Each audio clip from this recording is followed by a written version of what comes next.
and the Valley. This is City News, now on 101.1 FM and 1310 AM. It's Thursday, November 25th. Good morning. I'm Andrew Boyle. Right now under a freezing rain warning, 0 in Ottawa, 3 degrees in Smiths Falls. Here's what's making news in Ottawa and the Valley. The mayor of Ottawa being asked by a city councillor to apologize over comments made about those who protested the 2022 police budget.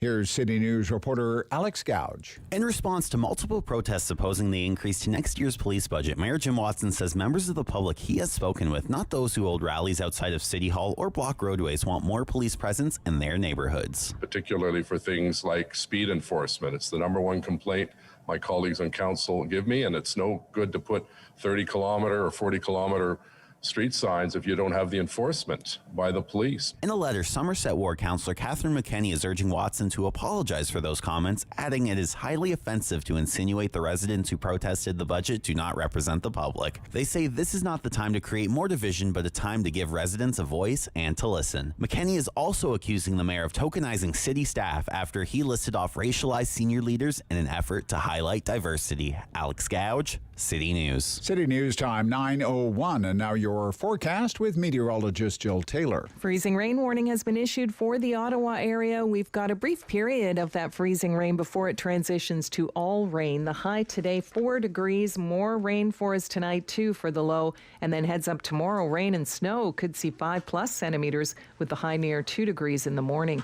For today, the high 4. And right now in Ottawa, 0 with some light rain. It's 3 degrees in Smiths Falls. Well, the LRT has experienced 3 issues since resumption of service. The city manager says that is not unexpected. Steve Cantalacco says 3 incidents have all been minor and things that are experienced in every train system worldwide. Cantalacos is confident the system will continue to improve under the new maintenance schedule that was brought in by a consulting firm hired to examine it. Trains are running every 6 minutes right now. In terms of frequency, we'll be down to 5 minutes when the 11 trains are up. So the service will be very satisfactory for the loads that we have right now. And those 11 trains will be on the tracks next week. The city manager adds the system is running at about 99% reliability since the restart. City News time 9:02. Prime Minister Justin Trudeau used an emergency debate in Parliament to underscore the need for aggressive action to fight climate change. During a debate on flooding in BC, Trudeau once again assured residents the federal government is going to support them and help rebuild. Conservative MP Ed Fast, whose riding is in the heart of that flooded region in BC, told Parliament all levels of government were aware of potential for devastating floods, but did not act to prevent them.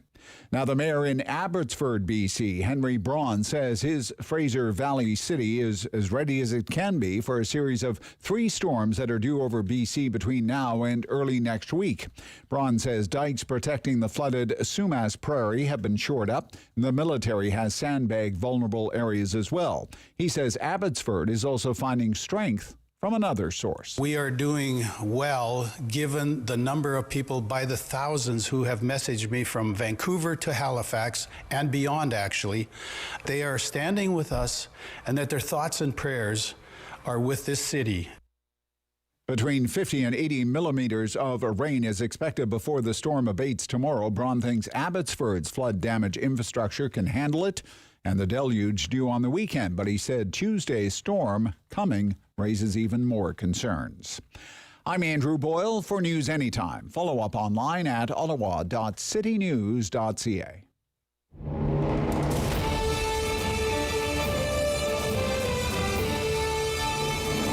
Inform your opinions. It's the Rob Snow Show on Rogers TV and City News. 101.1 FM and 1310 AM. Whoa, 1 month to go. That's it, until Santa's big day. I'm sure it'll be here before you know it, especially if you're a last-minute shopper. Good morning.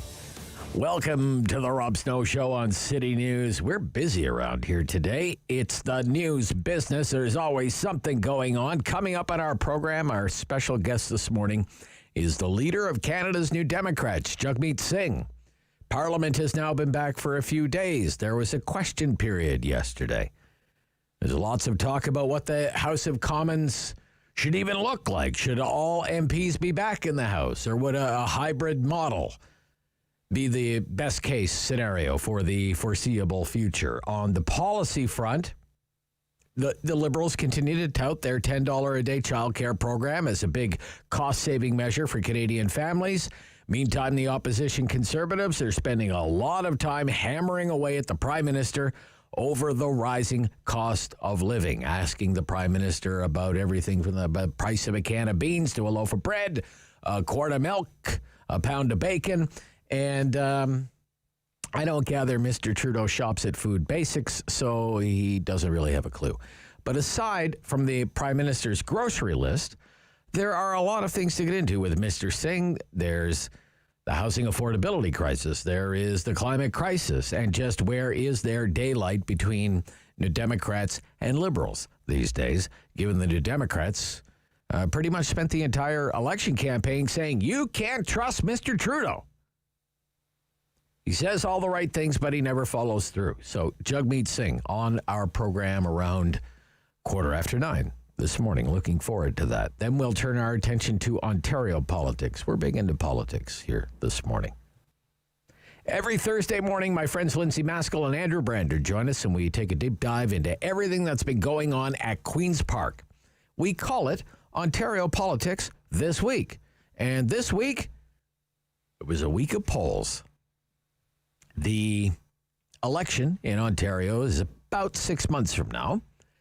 Campaigns are already starting to take shape. There have already been attack ads, and now we have polls.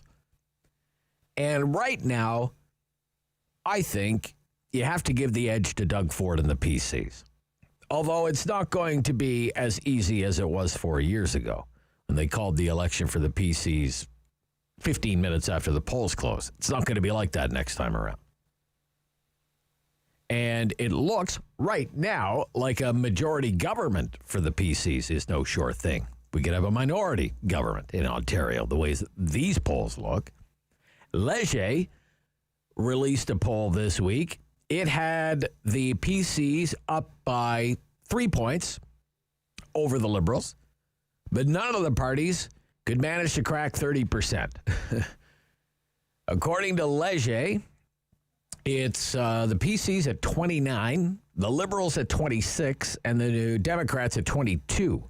Now, I did notice that the PCs enjoy a huge lead here in Eastern Ontario, where the PCs lead over the Liberals in Eastern Ontario is 14 points, up by 14 points in Ontario. The PCs have a big lead over the Liberals in the suburbs, in the GTA, in the 905, 21-point lead over the Liberals. Meantime, the Liberals lead in the 416 area code, the more urban part of Toronto.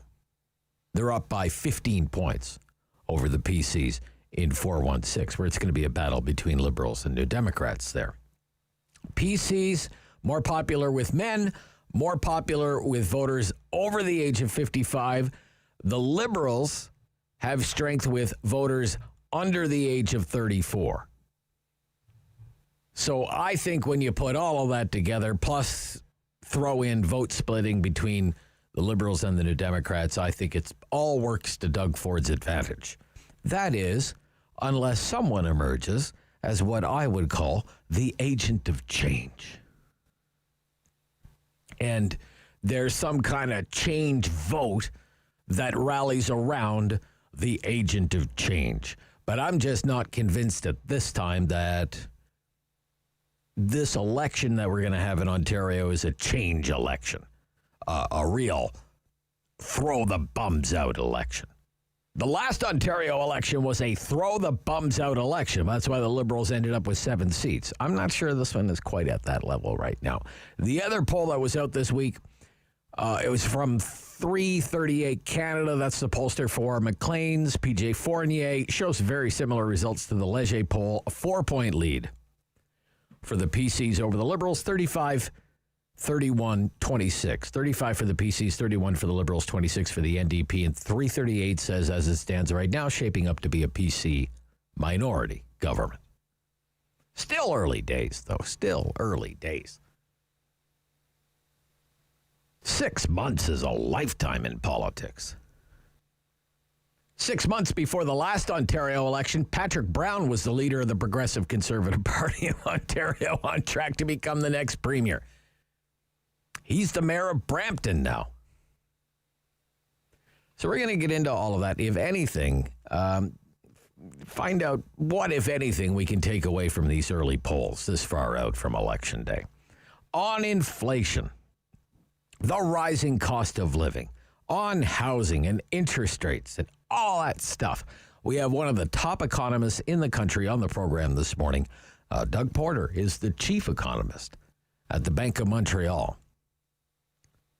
There's a report from Canada Mortgage and Housing, and it says what everyone already knows.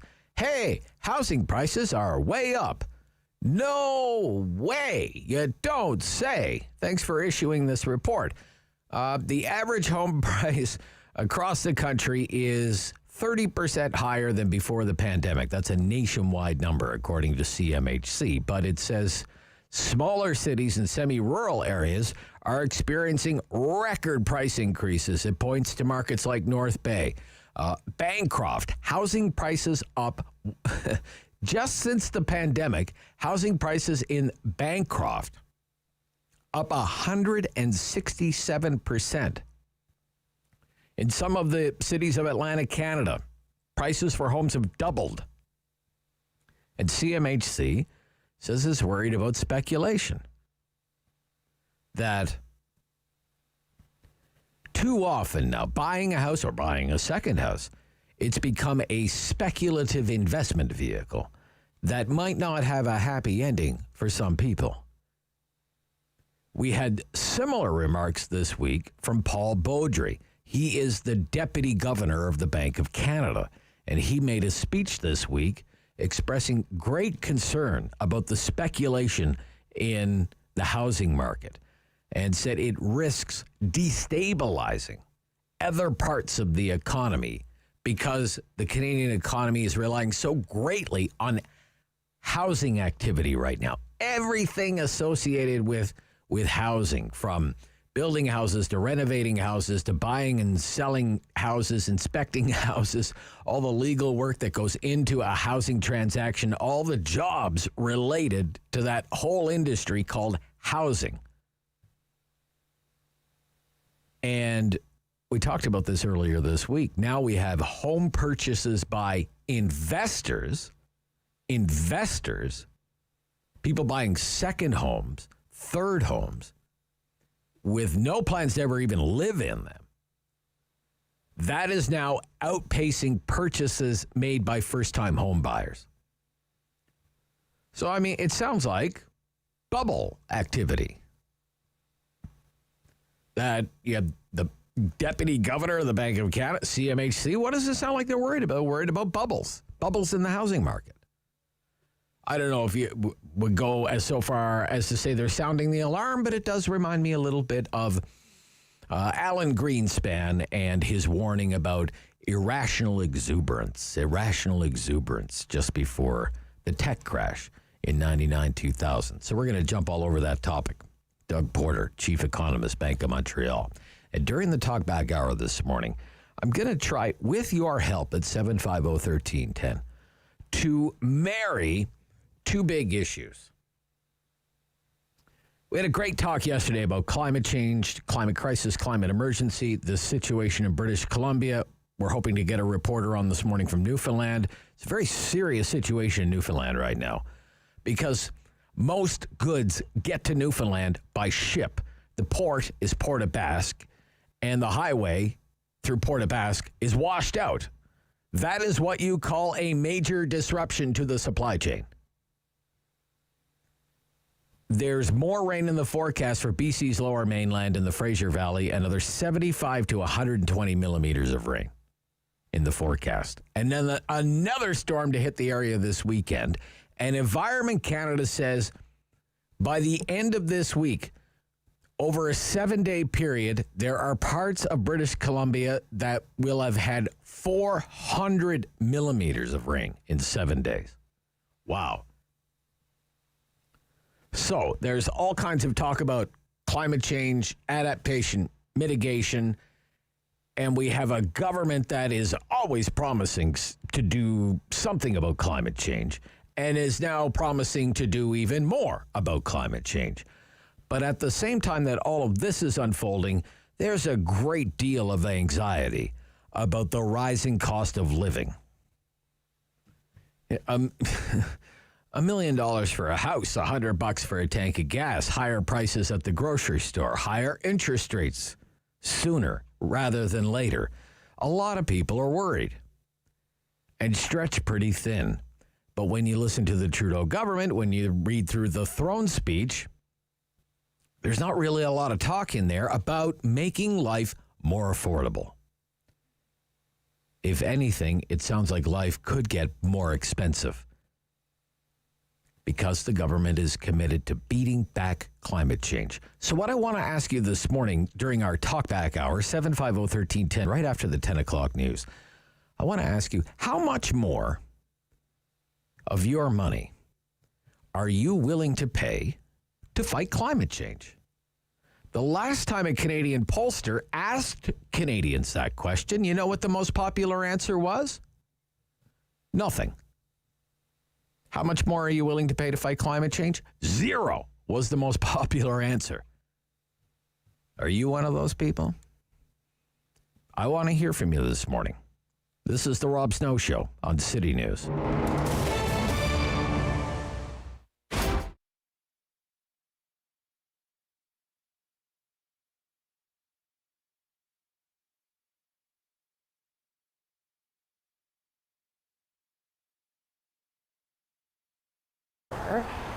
And I sort of figured when the right concept came together at the right time, I would move forward with that plan. And so through doing some environmental initiatives in the restaurant group that I was with prior to opening this store, it just triggered my path towards being more environmentally conscientious and wanting to make more of a difference, and hopefully encouraging, inspiring other people to want to do the same, at which point the idea for All Eco was born. I have some really fun products. I have a really wide spectrum of products. So the things we look for in terms of qualifying products are sustainably made, upcycled, recycled, zero waste, all natural, no harmful chemicals to like the environment or to our bodies. We have like fun stuff, so like really clean burning candles, lots of really natural body care and skin care. I put a real emphasis on Canadian products. I really try to support up and comers, and I always source Canada first. The refill bar is really important to me. It's really huge. I think that's been exciting as well, because I thought it was going to be a real process in convincing people that this is a better way to go. And actually it was just like right away there was a built-in affinity towards doing refill, which has been great. We closed, I think, probably we were closed down by before the second week of March. Just didn't feel we could comfortably or confidently stay open, even though I do sell essential products, like in terms of the cleaning. But we just didn't feel we could make a safe space for ourselves or our customers at that time, and especially with the information we had at the time. So we did close our doors, at which point I did not have a website, because that was I hadn't even scheduled myself to have a website at that point. So that was sort of like full speed moving towards that and trying to drive the business at the same time, still get myself on the map because I was so new. So during that time, as we were building the website, we were still doing a lot of video shopping and private shopping, online shopping, like online phone, text. Any way I could do business, I was doing it. And there was really a nice show of support for my business during that time, which was really, really encouraging. And now, we are fully set up online too. TV and City News. 1011 FM and 1310 AM. Jagmeet Singh is the leader of Canada's New Democrats, and he joins me this morning on City News. Good morning. Good morning. Really great to hear from you. I hope you and your family are well these days. Thank you. Yeah, we're all doing well. I'm expecting a child soon, end of December. Yeah, congratulations on that, Mr. Singh. To the House of Commons in Parliament back this week. Yes. What would you like to see accomplished between now and the December recess for the House?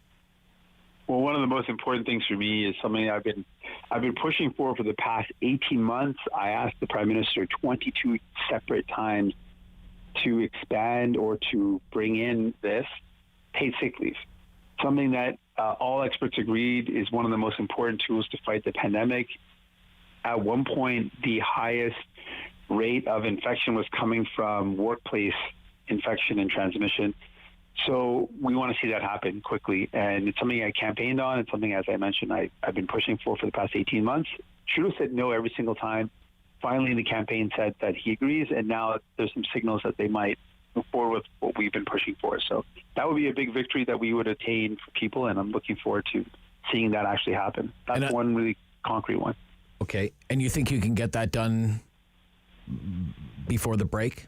I think so. You believe so? That's the indication we have. We've said our goal also, broadly speaking, is we want to make this minority government that Canadians chose. We want to respect that, and we want to make it work for people. So our goal is to force the Liberals to do, in some cases, what they promised to do that actually would help people. In some cases, force them to do what we know will help people. But at the end of the day, our goal is to make this. Mr. Singh? We'll just give it a second here. We'll see if his phone dropped out. I'm not sure. I believe he's in Ottawa today, so we'll try and reconnect in fairly short order. We lost him? Yeah, okay, we'll call him back. Let's take a quick commercial break here, and we'll come back. And we'll get into more questions with Jagmeet Singh, the leader of the New Democrats. This is City News. The Capitals Kiss.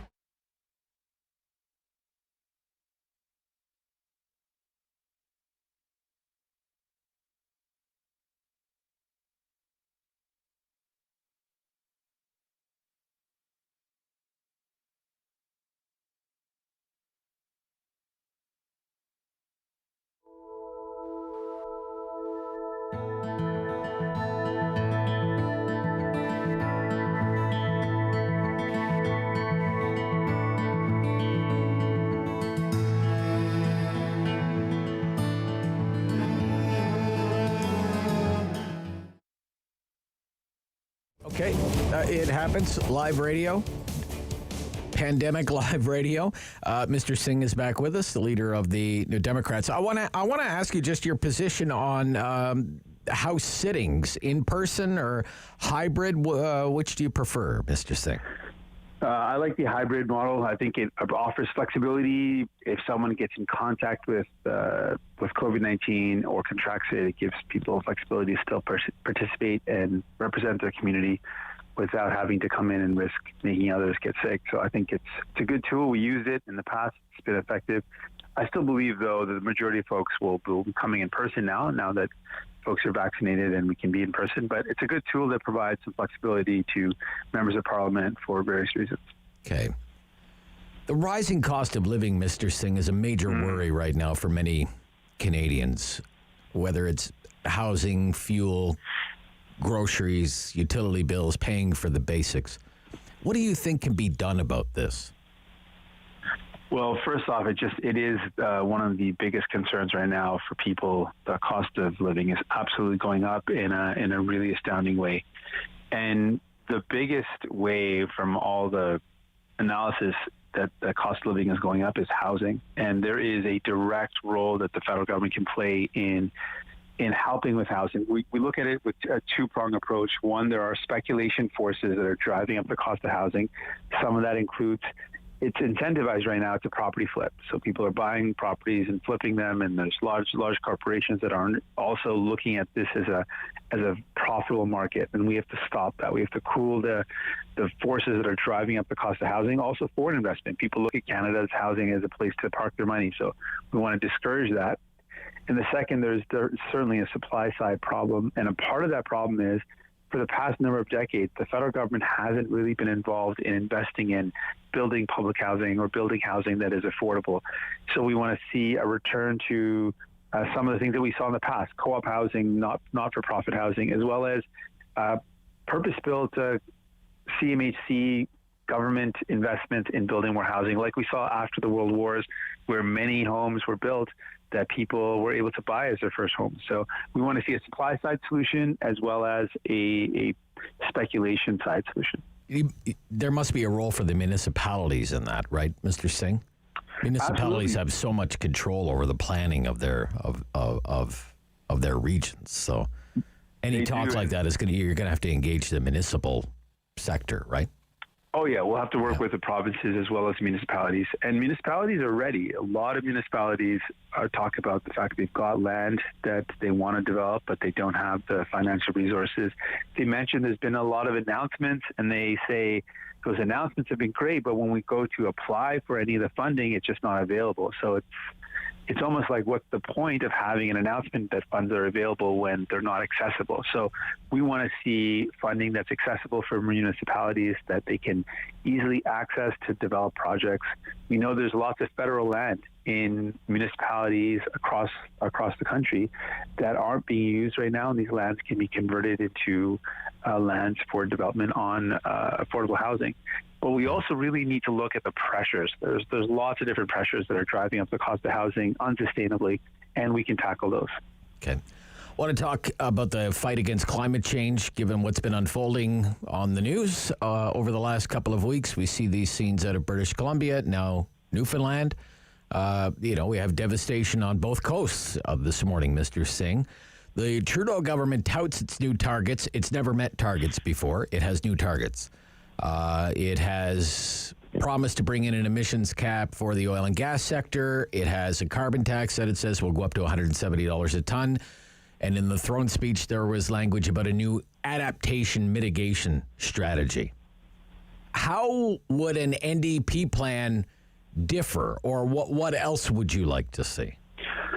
Well, for us, the foremost and most important thing that's missing in the Liberal plan, and something that we really believe needs to be given focus and attention, is a real plan for workers. We can't meaningfully fight the climate crisis if workers are left unsure about what it means for their future. So I'm talking about energy sector workers, those who work in oil and gas, workers who understand and they're seeing the global market shift, they're seeing the impacts of the climate crisis, and they understand that there's need to act, but they don't know what that means for their livelihood. They don't know what that means for their jobs, and they right now are already facing insecurity in their jobs. So they want a sense of, what is the plan for us? There's a complete abandonment of those workers, and that to me is one of the biggest gaps in the Liberals' plan. And as a workers' party, one of the most important things for us is to have a clear plan for workers. Okay. I thank you so much for your time. Very generous as always, and we'll talk soon. Stay well. Thank you. You too. Bye-bye. Jagmeet Singh, the leader of Canada's New Democrats, right after the news, Ontario politics this week. This is City News. What does it mean to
and 1310 AM. It's Thursday, November 25th. Good morning. I'm Andrew Boyle. Right now in Ottawa, still under a freezing rain warning, but it is above the freezing mark now at 1 degree. Smiths Falls 3. And here's what's making news this hour. LRT is running at about 99% reliability since the restart of that system. City Manager Steve Canalaco says it doesn't mean there aren't problems. There have been 3 of them since the restart, but he says they are fairly minor and similar to any train system in the world. Canalacos added the new maintenance regime is paying dividends with trains running every 6 minutes and no R1 buses needed. The trains will run every 5 minutes once 11 are on the tracks. That happens next week. One councillor thinks Ottawa's mayor owes people an apology on the police budget protests. Jim Watson said members of the public he has spoken with, not those who hold rallies outside City Hall or block roadways, want more police in their neighbourhoods. Now, Somerset Ward Councillor Catherine McKenny is urging Watson to apologise for the comments, saying it is highly offensive to insinuate residents who protest the budget do not represent the public. A couple of provinces are pushing back against the federal government's new $4.5 million transfer payment that is targeted for mental health services. BC's health minister says more money for mental health is a priority, but a dedicated transfer will not work because it's really impossible to separate mental health treatment and services from others in health care. A spokesperson for the Alberta health minister says the federal government would be most effective if it was funding a partner and promoted shared goals rather than prescribing specific solutions.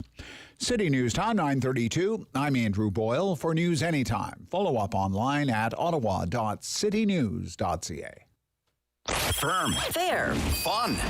The Rob Snow Show returns On Rogers TV and City News. 1011 FM. and 1310 AM. It's time for Ontario Politics This Week.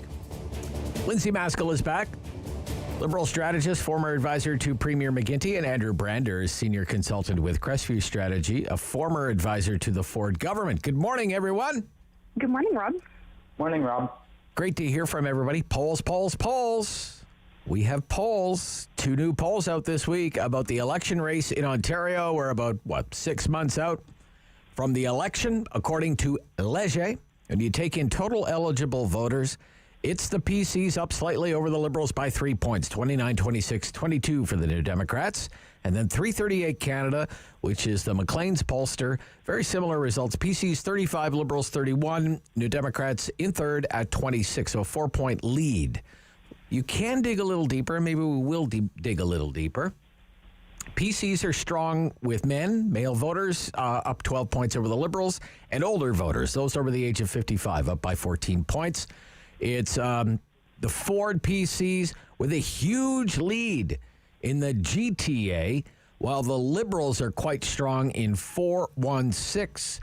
It's a tough go for the NDP. They're strong in Hamilton, Niagara, but they trail just about everywhere else, and very, very similar results from the 338 poll, although it has the NDP leading in the Northern Ontario region. Andrew, what do you take away from these numbers? Well, it's as you said, it's really not great news for Andrea Horwath, and this is trending in the right direction for exactly what the Liberals want to see, which is the collapse of the NDP vote. Obviously, as you said, there's a long ways to go, and as we always say in politics, polls are a snapshot in time. But then we proceed to speculate on them. So let me do that. Yes. Please. So first of all, I think we have to remember going back to the last election. I think everyone, Lindsay included, would probably admit how shocked they were at how poorly the Liberals did on election night. Even in their worst case scenario, I'm sure the Liberals would tell you their floor was probably 15, maybe even 20 seats. And I can tell you from a Tory perspective on election day, I think we were certainly shocked at the size of the collapse. I don't think it made a huge difference for where the PCs ended up in terms of the seats that they won on election night, but I think that's an important frame of context in terms of whenever we look at these polls. The problem here for the Liberals this time around is that the collapse in the NDP, or their collapse was exclusively to the support of the NDP. Who in large part have really squandered a lot of their time in opposition. So from the indicators that I'm seeing in these polls, the Liberals are likely to win back some of those very traditional seats that they really had sort of no business in being in the first place. Some of those Toronto seats, you think about University Rosedale and St. Paul's, for example, where they recruited a star candidate there, Dr. Nathan Stahl, who I admit is an exceptional get for the Liberals. And we're seeing that reflected in these numbers, the return of traditional support in Toronto, which is sort of the areas where you'd expect to see it come back first. The Liberals need to count big on that NDP collapse if they're going to gain back those additional seats on the edges of Toronto, the Scarboroughs, North Yorks, Torontos, and of course, sort of in the Premier's backyard in Etobicoke. And for the Ottawa audience, Ottawa it's Centre, sort of the Ottawa Centre, right? Yeah. Bingo. Ottawa Centre, Ottawa West Nepean, where you have those weird three-way splits as well. So that, I think there's lots of opportunities for the Liberals in terms of areas that they should focus on coming out of this, and really encouraging for them. All right. Okay. Encouraging. What do you think, Lindsay? What do you take away from these polls? Yeah, I mean, first of all, I think we all agreed, like the 6 months before the election, the NDP to be this low and to still be doing another campaign with Andrea Horwath. Fourth time's the charm, Lindsay. The fourth time's the charm. How often have you heard that in politics? The fourth time is the charm. Well, they never, right? Never. But they, it's just as they have just with 40 seats, so many of those are up for grabs. And the interesting thing to look at is ridings the Liberals lost, where the Conservatives won, but the NDP did so well. And then you look at those ridings federally, where the NDP came in, third and didn't even get 15% of the vote. Mm-hmm. So it's actually interesting when you do look at that NDP vote share that is out there and potentially available to all of the Liberals, depending, of course, on campaign and organization and all of those important things. But this is also an area where the Liberals have done well. We do think about the back-to-back governments from the McGuinty era, and also the fact that there is that wealth of people who live and work in the Ottawa area that are Liberals. There's amazing organizers, amazing campaign talent out there that really does make a difference on the ground in a lot of these ridings, particularly when there's a big number of seats that are available for pickup in the Ottawa region as well, that have typically been a Liberal stronghold. So there's a lot of really interesting math in here to digest and break down, but it definitely does make things look very optimistic and sets up for a very interesting campaign 6 months from now. Okay.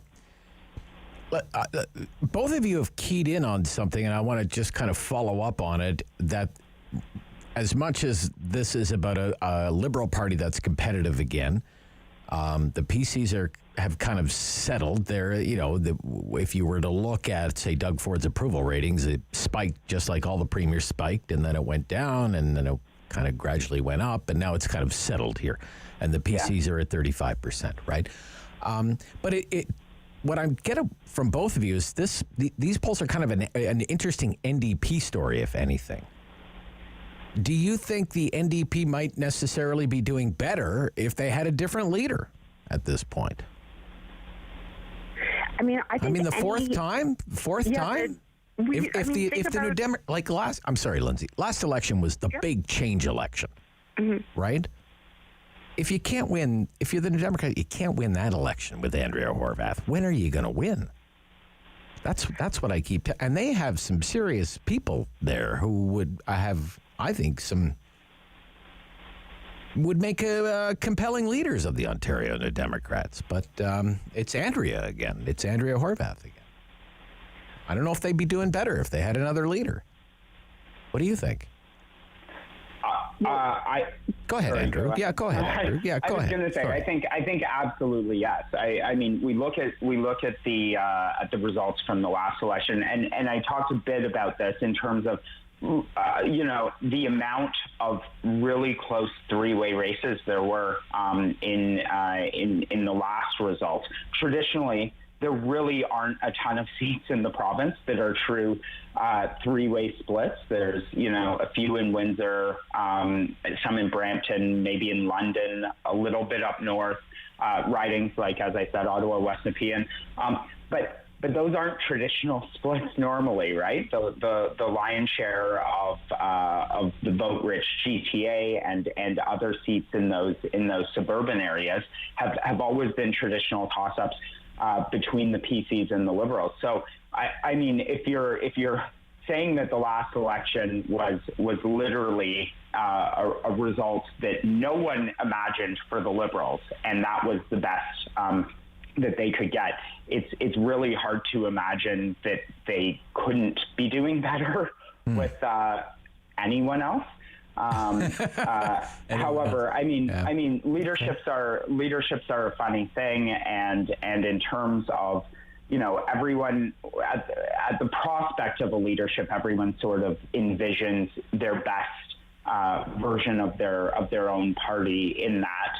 And the NDP coalition in Ontario this time around is certainly one that is comprised mostly of former Liberal voters, right? And in that case,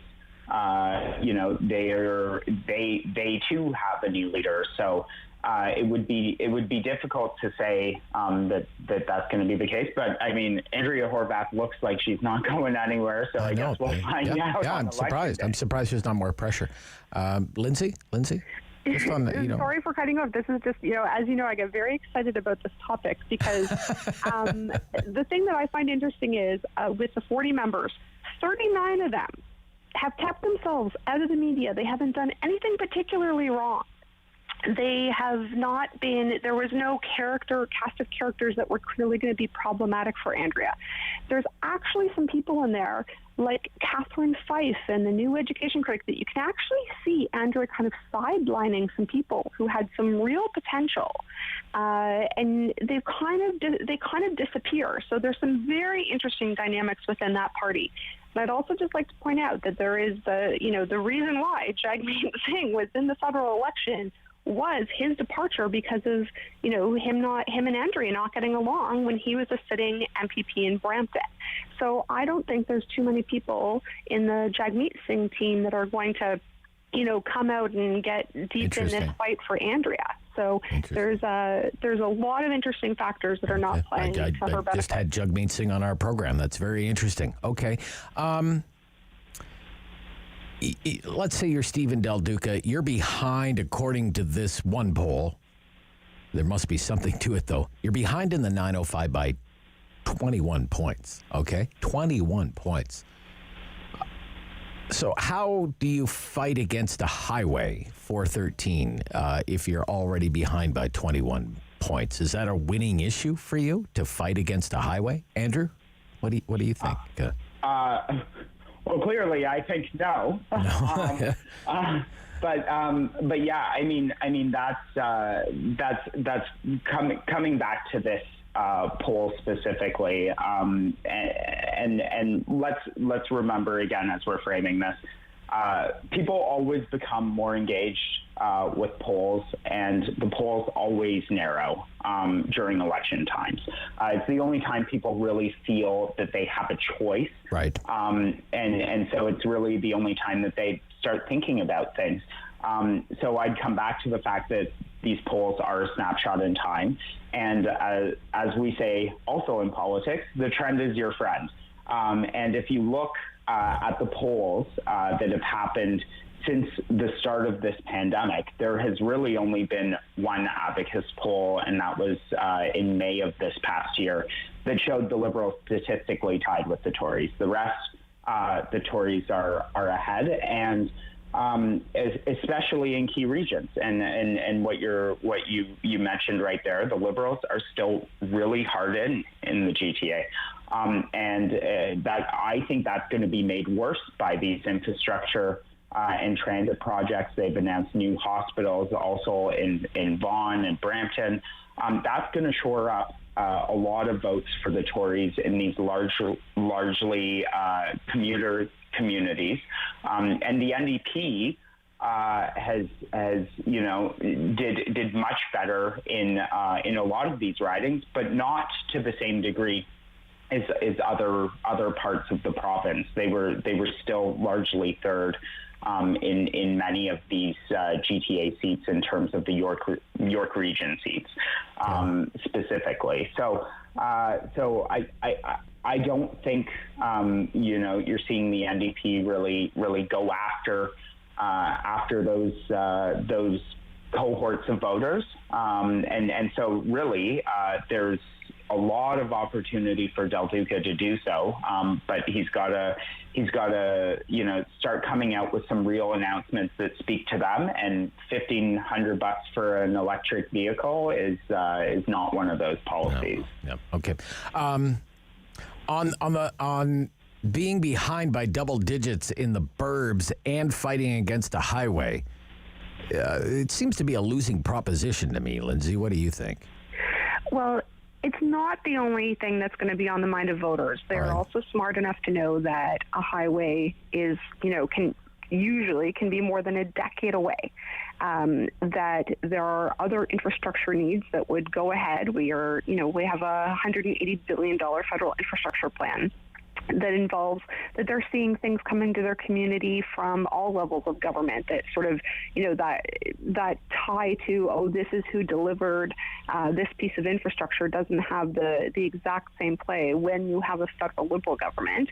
And the fact that they know that these things take years and years and years. So I think we're going to look at who's looking at making life more affordable and easier in the meantime, in this interim, in this next kind of COVID recovery, in the new kind of living with COVID era. Who is going to be best at managing that? And I think we're still going to have these continued pocketbook issues because, we live in an era where we're comparing ourselves to everybody and who's getting ahead and who's not. I think we're still going to have a very pocketbook-focused campaign, and that also doesn't lend itself to big highways. So there's still there's so much opportunity despite this one thing. And remember that this highway only affects a certain number of ridings. Right. And then you have all these others that look at the who gets what and why and how political that is. Oh, I see. Okay. Interesting. Okay, look, that's part one down. Very interesting take on the numbers, both of you. When we come back, what's it like to run against the Liberals? When this election race heats up, is Doug Ford really running against Stephen Del Duca, or is he running against the Liberals? And who are the Liberals? Justin Trudeau. When we come back, Ontario politics this week. This is City News.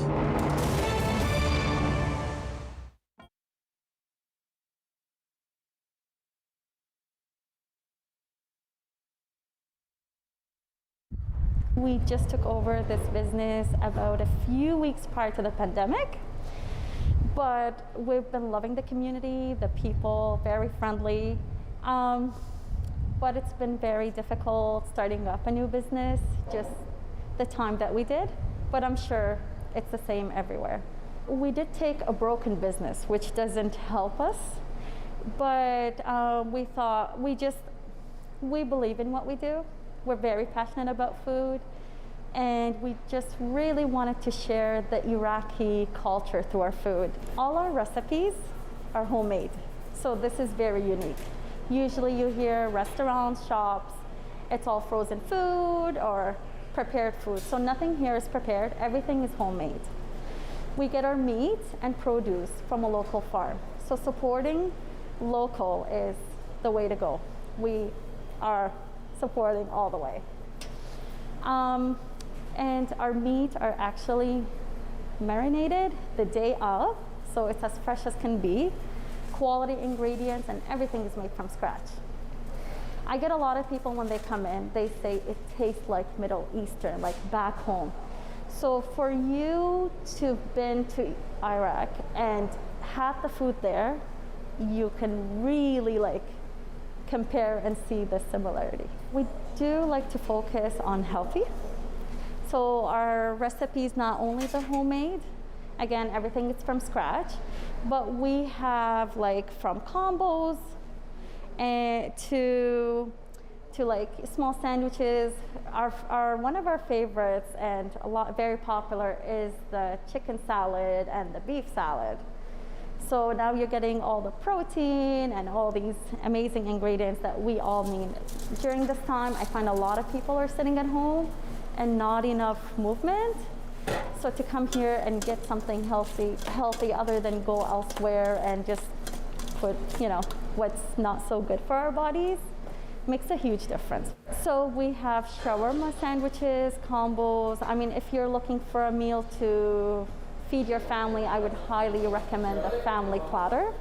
It comes literally with everything, with potatoes, with rice, with chicken, with beef, and we don't charge extra for mix. I know a lot of places do.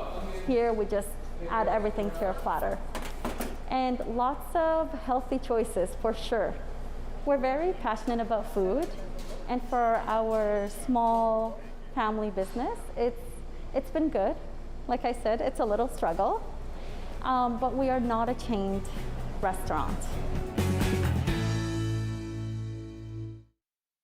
TV and City News. 101.1 FM and 1310 AM. We're back with Lindsay Maskell, Andrew Brander. It's Ontario politics this week. So when this election race really heats up, what Liberal leader will Doug Ford be fighting? I was just thinking, if I stood on Rideau Street and asked 100 people, showed them a picture of Stephen Del Duca, how many would know who that is, actually? Probably not too many. If I showed a picture of Justin Trudeau to 100 people, probably 100 people would know who that is.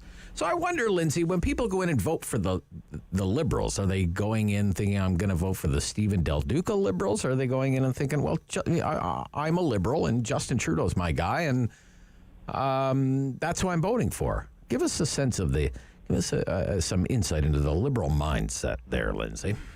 Well, there's definitely a mix. There's, like with all parties, there's those hardcore partisans that always vote for their team no matter what. Mm-hmm. There are those that vote on particular issues. And I always say how lucky you are if you get to be a single issue voter.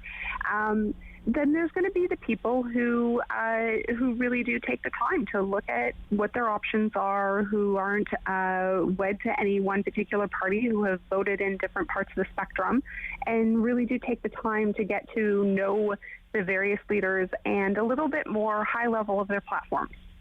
I always say there's very few voters that will do a deep dive, but maybe there would be a top 3 to 5 things that they think would make a difference.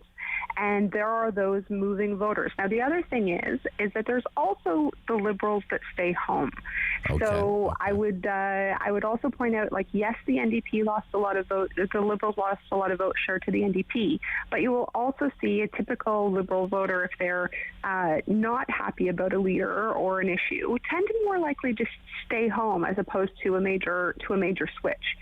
So I think there's definitely a big mix, and we have to remember that as you saw in some of this polling, the Liberals do very well. Continue to do well with new Canadians, with women, and a big growth with young people, which is something that Jagmeet tried to really harness that positive energy with young people and failed to do. It's always been a challenge, but presents an interesting challenge for Liberals to try to actually get the the Leger poll has the Liberals up by 17 points over the PCs with young voters, but will young voters actually turn out? I guess that's the big. To me, another big challenge that Del Duca has, Andrew, is the same kind of challenge that Erin O'Toole was facing in the run-up to the federal election. It's just recognition. Who is this guy? Yeah. I don't know this guy, right? People know who Doug Ford is. And they've probably formed by now an opinion of Doug Ford. If anything, it's the Ford government, it's the Ford party. They're not voting for the PCs, they're voting for Ford. I just wonder, for the Liberals, are they voting for Del Duca? Are they voting for the Liberals? Or are they actually voting for Trudeau? Is Trudeau going to be loom large in this election? What do you think? I don't actually see the Trudeau factor being a big one in this next provincial election. Okay. Look, they've managed to sort of overcome some of the biggest contrasts with the federal government before the pandemic. Of course, they came to finally an agreement around emissions.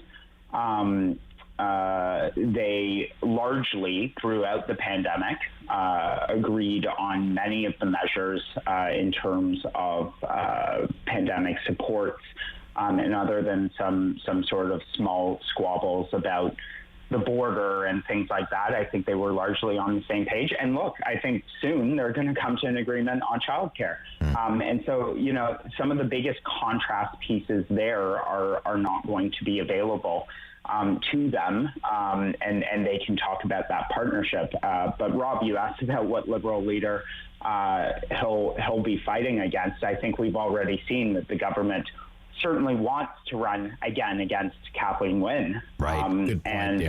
Good point. And after we talked about what we just talked about, who can blame them? They've already though gone to significant lengths in their ads to connect the two. Speaking to your point that Del Duca isn't all that well known, so they're trying to tie Del Duca to Kathleen Wynne. To her credit, though, Wynne, even though she's in the legislature, has taken a total backseat, which also isn't an easy thing to do in a party with 7 members. She's done a great service to her party in doing so. And I actually, to be honest, hate that tactic. You'll recall in 2014, it was the Harris-Hudak-Eves party, and it just got to a level of being sort of ridiculous. So I think the Tory, I'd caution the Tories on doing that. And to be fair, you typically do that with someone who doesn't have a record, and Del Duca does. He was a minister in the government. He has a number of things under his files, especially in transportation, that the Tories can go after. So I'd go train stations, focused on that. Swimming pools. Exactly. Go train stations and swimming pools. That's what I would go after him on. But anyway, that's our time. Wow, it flies by. Look, great stuff this week. Both of you. Always appreciate hearing from you. Stay well. Speak soon. Thanks, Rob. Bye-bye. Lindsay Maskell, former advisor to Premier McGuinty, and Andrew Brander from Crestview. This is the Rob Snow Show. Talk back hours next, 750-1310. This is City News.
one for local news in Ottawa and the Valley.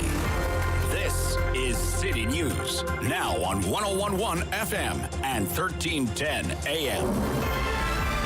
It's Thursday, November 25th. Good morning. I'm Andrew Boyle. Right now in Ottawa, still under that freezing rain warning. It's 1 degree with light rain. It's 3 degrees in Smiths Falls. And here's what's making news in Ottawa and the Valley.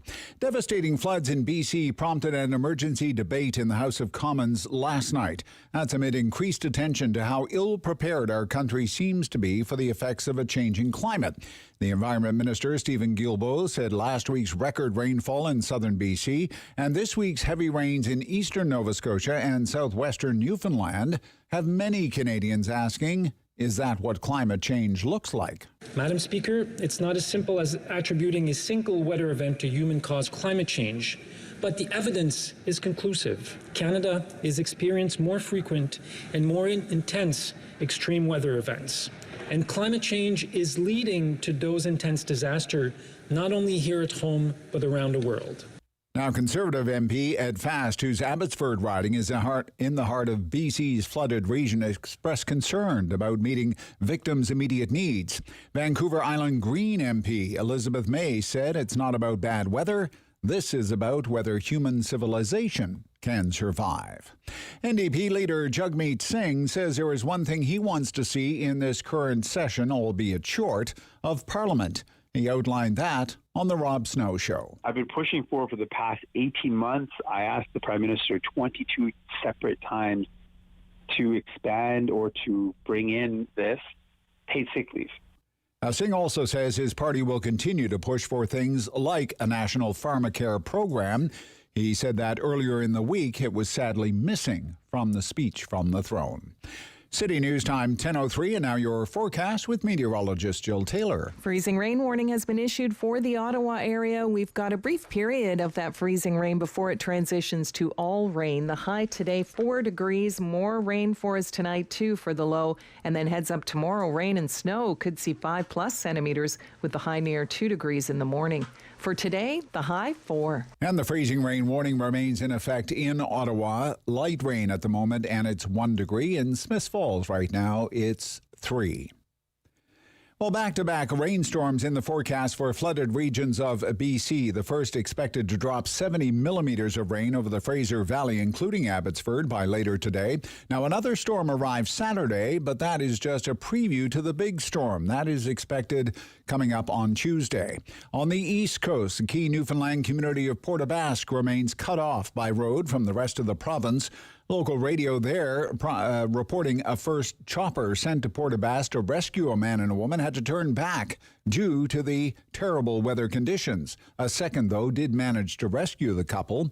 Work crews in southwestern Newfoundland and eastern Nova Scotia are starting to repair dozens of roads and bridges damaged by 3 days of torrential rain. A new survey says Canadians are expected to spend a record amount this holiday season. Accenture Canada's shopping survey found conditions like declining pandemic concerns and higher employment rates are encouraging you to go out and spend more. This retail consultant says Canadians aren't waiting for Black Friday or Cyber Monday to buy their gifts. The discounts are not just deep on those particular days. Like, retailers today are just providing so many discounts throughout the year.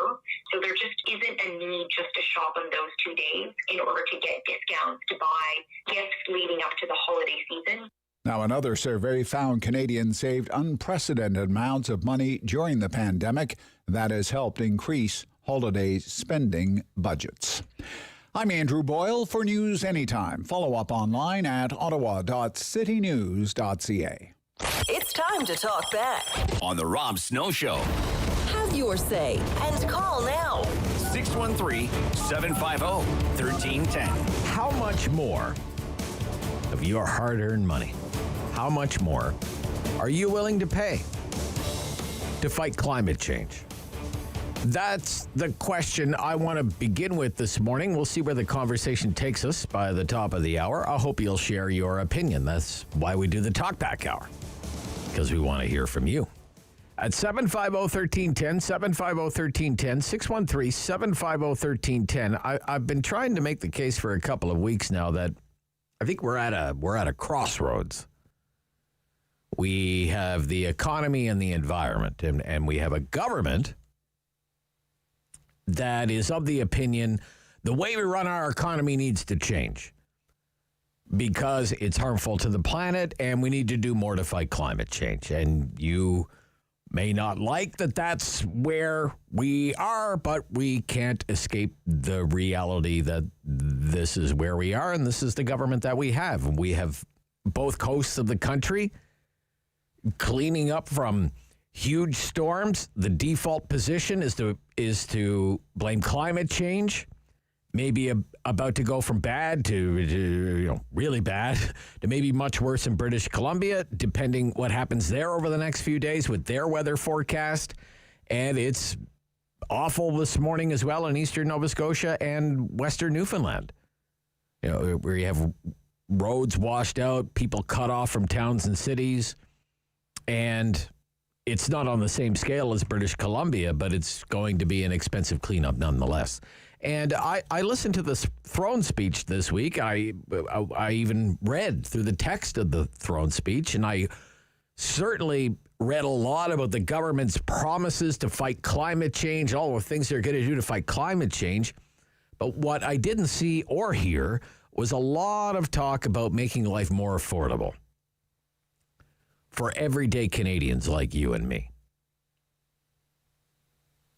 So I don't think that it takes some kind of economic genius or some kind of financial guru to arrive at the conclusion that our lives are about to get more expensive and that some of that increased expense is going to be because we're going to do more to fight climate change, and there's going to be a price tag to that, and you're going to pay it.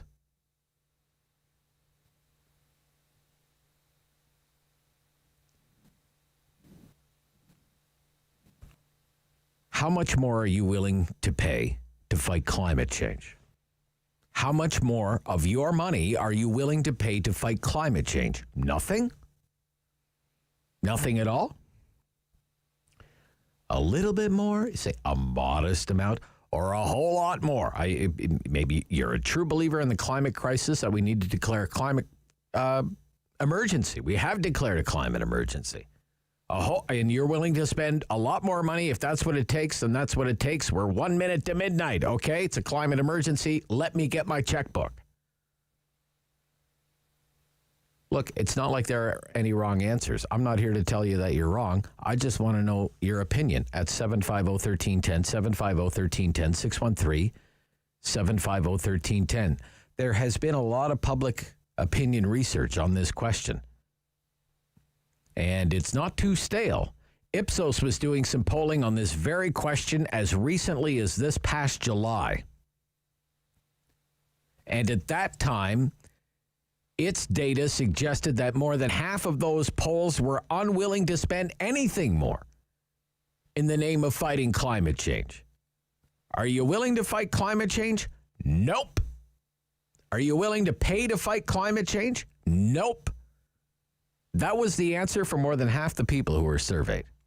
52% said they wouldn't spend $1 more to fight climate change. 21% say they'd be willing to spend an extra $100 a year. Only 6% said they'd be willing to spend as much as an extra $200 a year.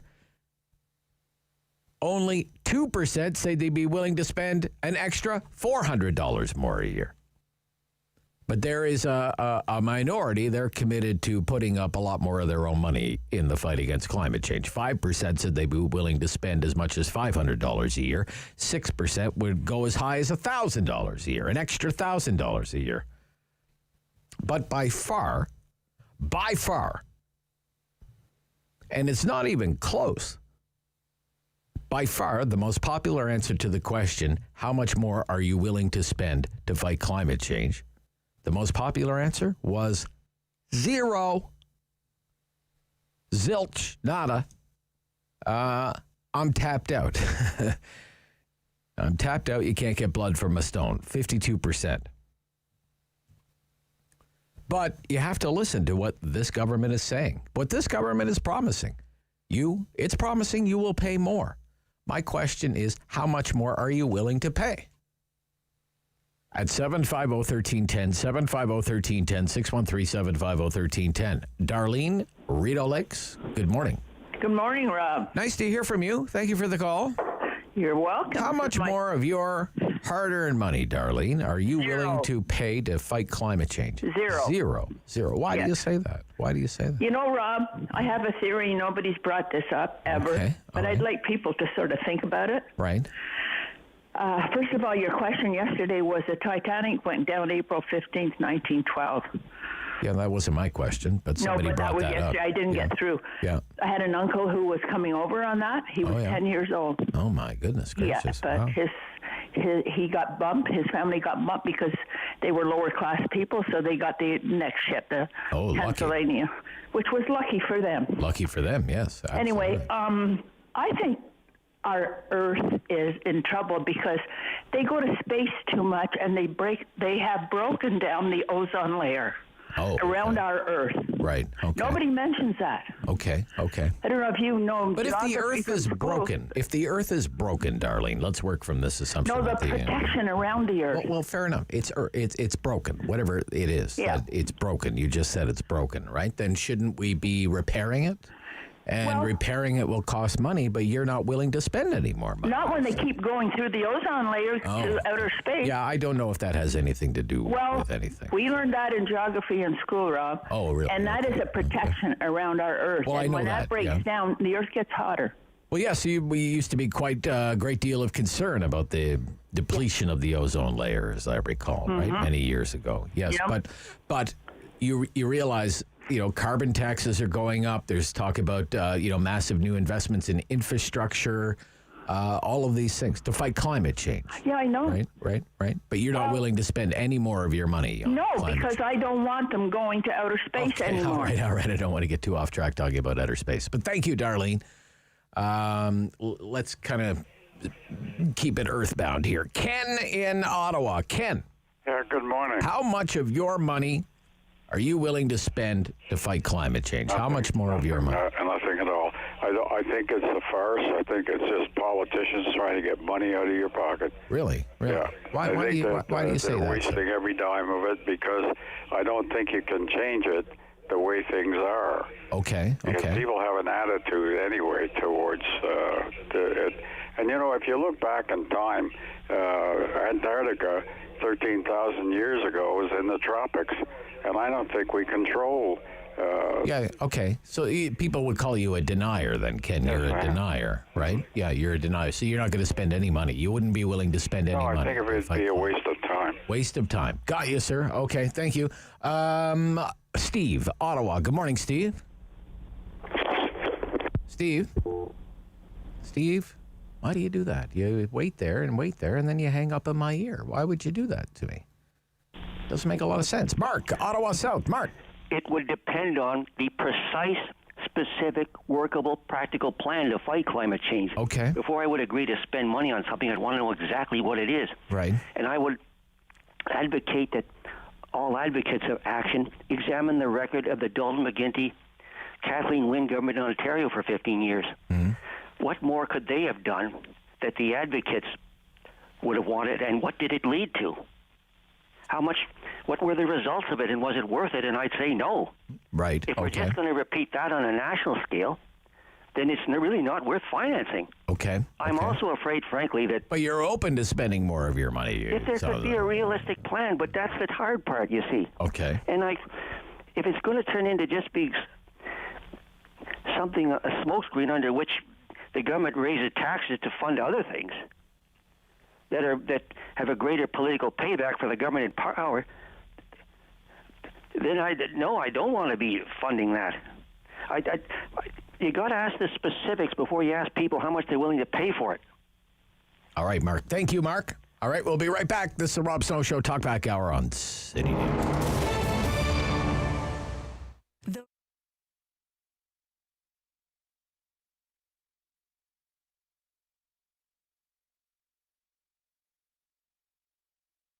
Here at the Thirsty Maiden, we offer a variety of products. So everything from breakfast items, so it's breakfast sandwiches and scones, which have become a staple item here at the cafe. We have an assortment of pastries and cakes and desserts. So we're really big on our dessert bar, which a lot of people come here for. And of course, our delicious coffee beverages. So we do offer not your typical lattes, things like a chocolate banana coconut latte, cinnamon coconut, which is my favorite, and our take on even a pumpkin spice, which we add nutmeg and a dash of cayenne in just to give it a bit of a kick. When you start a business, you don't factor in all the things that could go wrong. You think anything that goes wrong, any failure, it's got to be something on your shoulders. You didn't market right, you're carrying the wrong products, you didn't price your items correctly, all the things, right? But when this pandemic began, things going through my brain were I didn't factor in a pandemic. And we were just starting to grow. We were about to blow up, and I think I spent 2 days crying. And then I shut my business down for, I think, a period of 2 or 3 days. And just being at home during that time, I realized this is not me. Anybody that knows me knows I'm a hard worker. I don't give up, and I'm a go-getter. And I started to think, well, I should probably just start clearing out my freezers and posting and seeing who wants to buy what. And that was sort of how I built my momentum back up. I realized that there's still a large number of people that wanted to support us and were looking for the items that I had to provide. So we started there. Then I reopened literally not even 3 or 4 days after I'd closed my doors, and then started doing curbside pickups and deliveries. Started doing the deliveries myself, free deliveries to the local community, going as far as Bell's Corners and Carp as well. And that's why we're still here. This community has really kept us going a year into the pandemic. We've had a changeover of staff a couple times now, and situations change, and when you can't offer hours and hours for your employees, you don't blame them when they have to go elsewhere. So I think that's also been one of the challenges is recruiting, training, and then they leave, and then bringing in more people and recruiting. And anybody in this industry will tell you that that's something we deal with on a regular basis, whether or not COVID's in the mix or not. But more so now, because every time there's a lockdown, there's a risk of, will we make it through? And then you lay off more staff. And again, their situations and their circumstances change.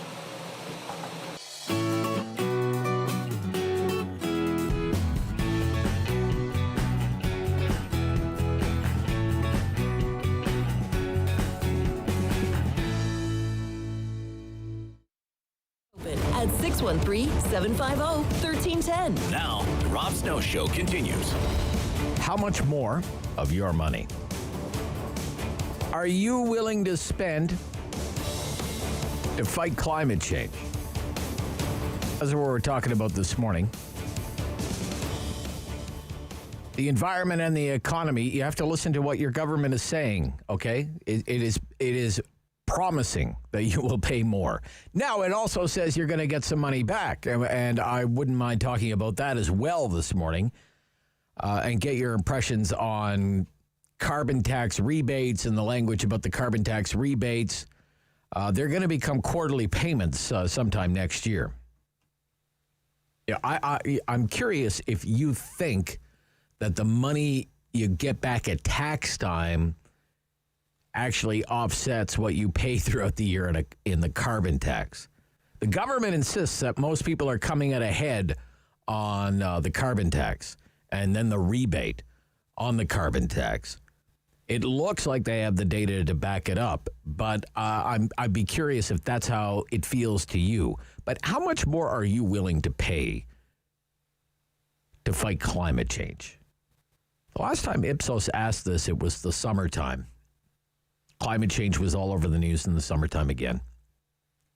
And most people said, I don't want to pay anything more. Like 52%, I don't want to pay anything more. Nothing. I want to hear from you right now at 750-1310, 750-1310, 613-750-1310. David. in Ottawa. Good morning, David. Good morning, Rob. Hi, David. I just told the other David who's screening the calls that I don't want to pay very much more at all. Okay. I'm with Ken, the previous caller, that, if I don't know what we're spending the money on and how it's going to solve the problem, then I'm not willing to pay.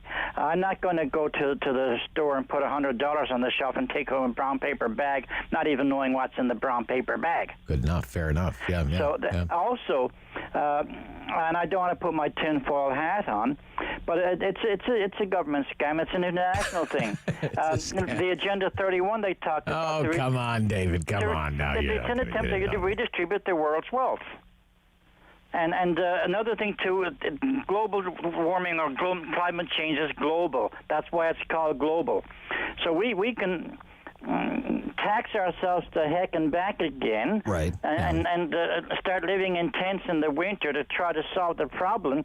But if China's building 3 coal plants every month, it's not going to help, because climate change doesn't stay over China. It travels around the globe. Okay, all right. So I don't want to spend money that's not going to solve anything. Not going to solve anything. All right, David, thank you. Thank you, David. Yep, fair enough on that point, I suppose. It's interesting when you look at the kind of the demographics of the Ipsos survey that I was reading through this morning. You see some dividing lines. Not too surprising. Women are more likely than men to say they're willing to pay more to fight climate change. Women more than men are willing to pay more money to fight climate change. Younger people, I'm not surprised at all, are more likely than older people to say they're more willing to pay more money to fight climate change. And left-wingers are more likely than right-wingers to say they're willing to pay more to fight climate change. Is any of this a big surprise to you? I am just listening to my own government, and I have arrived at the conclusion that it doesn't matter what my age is, or my gender, or my political leaning, or the already rising cost of living. I need to brace myself that I will pay more. How much more are you willing to pay to fight climate change? 750-1310. 750-1310. 613-750-1310. Nepean is a wonderful place to be in. Kevin is there this morning. Good morning, Kevin. You're on City News. Good morning, Rob. Okay, so the quick answer is I'm willing to pay, but pay my fair share.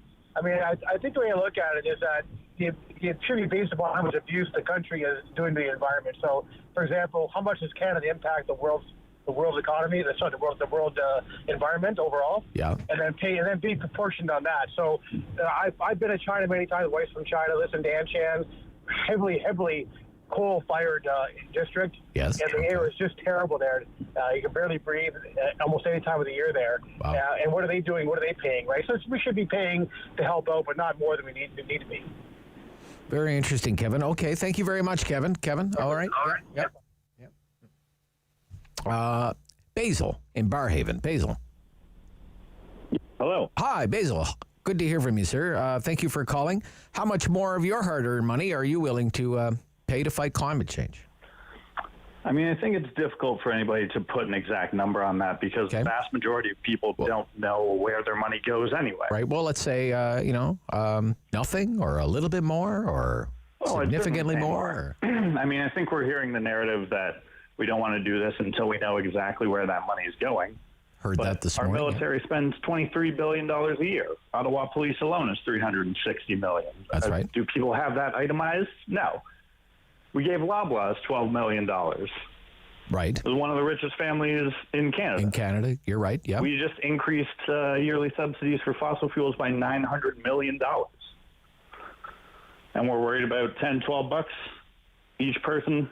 Well, I mean, if it's $10-12, if it's $10-12, who knows what it is? I don't know what it's going to end up being. You don't know what it's going to end up being, right? So, right. The government tells me it's not going to cost me anything, because I'm going to get everything back in a rebate at the end of the year. I'm actually going to pay a carbon tax and come out ahead, Basil, which is like the best tax ever to me. And I mean, hey, you may well and you may well not, but I think the narrative is important, because if we're spending all this money on all these other things without any idea where it's going, right? All of a sudden planting some trees and cleaning up some water is a big deal. I don't know. No, I don't think that's ever been a big deal. No, don't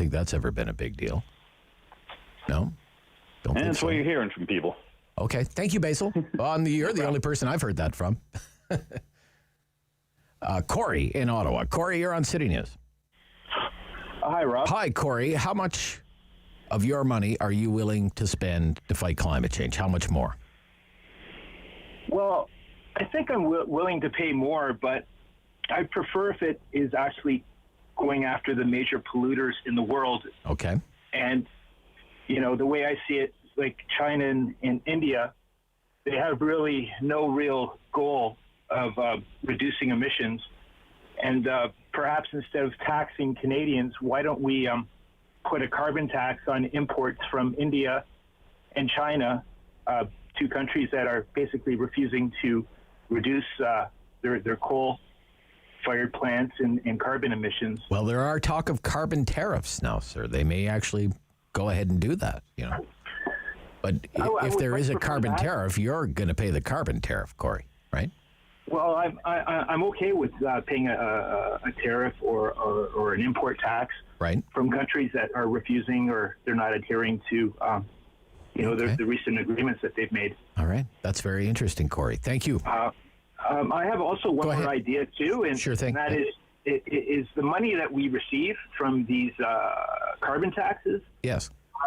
My idea would be to give them to Canadian universities and research institutes in order to find means of better energy production, more efficient energy production. Perhaps we could have industry and our universities, be funded with this money in order for us to produce better technology.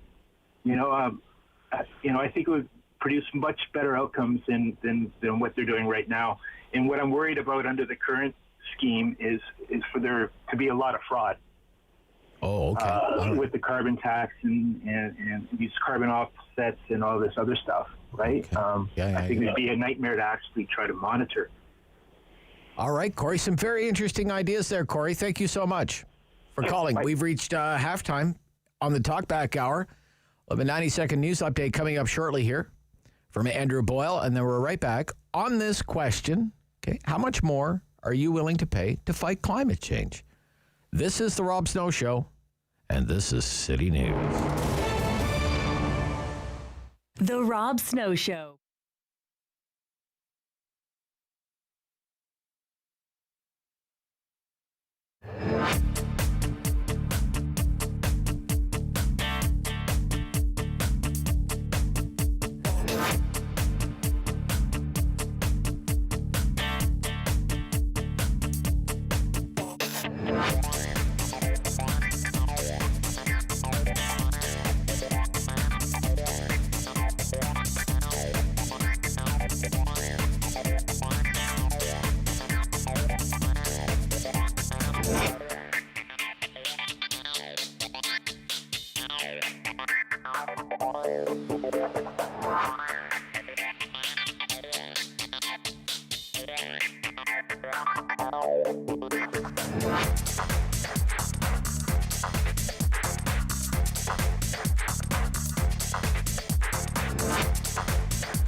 City News, now on 101.1 FM and 1310 AM. It's Thursday, November 25th. Good morning. I'm Andrew Boyle. Still under that freezing rain warning in Ottawa, despite the temperature climbing to 2 degrees now. In Smiths Falls, it's 3. Here's what's making news this hour. Federal NDP leader Jagmeet Singh says his party is pushing for paid sick time for workers in this session of Parliament. Singh says he has asked the Prime Minister on no less than 22 occasions about this issue. He says, according to experts, sick pay would keep people home rather than going to work sick and infecting others with things like COVID. Another spike in COVID cases today, possibly due to the number of tests completed in Ontario. 748 new cases today. There were almost 34,000 tests done. Now, 4 more people have died from the virus in Ontario. The province says Ottawa had an additional 45 cases. 13 more in Eastern Ontario, 7 in Renfrew and in Leeds, Grenville, Lanark. Positive rate from all these tests done for these numbers is about 2.6%. We have an explanation now to that very brief closure on Wellington this morning. Police received a call about a suspicious package along the 300 block. Frontline officers, along with a specialized unit for things like explosives, were called to the scene. It was determined the package was not a danger to the public, though. Wellington was closed down for a brief period this morning around 6:30. City News Time, 10:31. I'm Andrew Boyle. For news anytime, follow up online at ottawa.citynews.ca. It's time to talk back On the Rob Snow Show. Have your say and call now. 613-750-1310. How much more of your money are you willing to pay to fight climate change?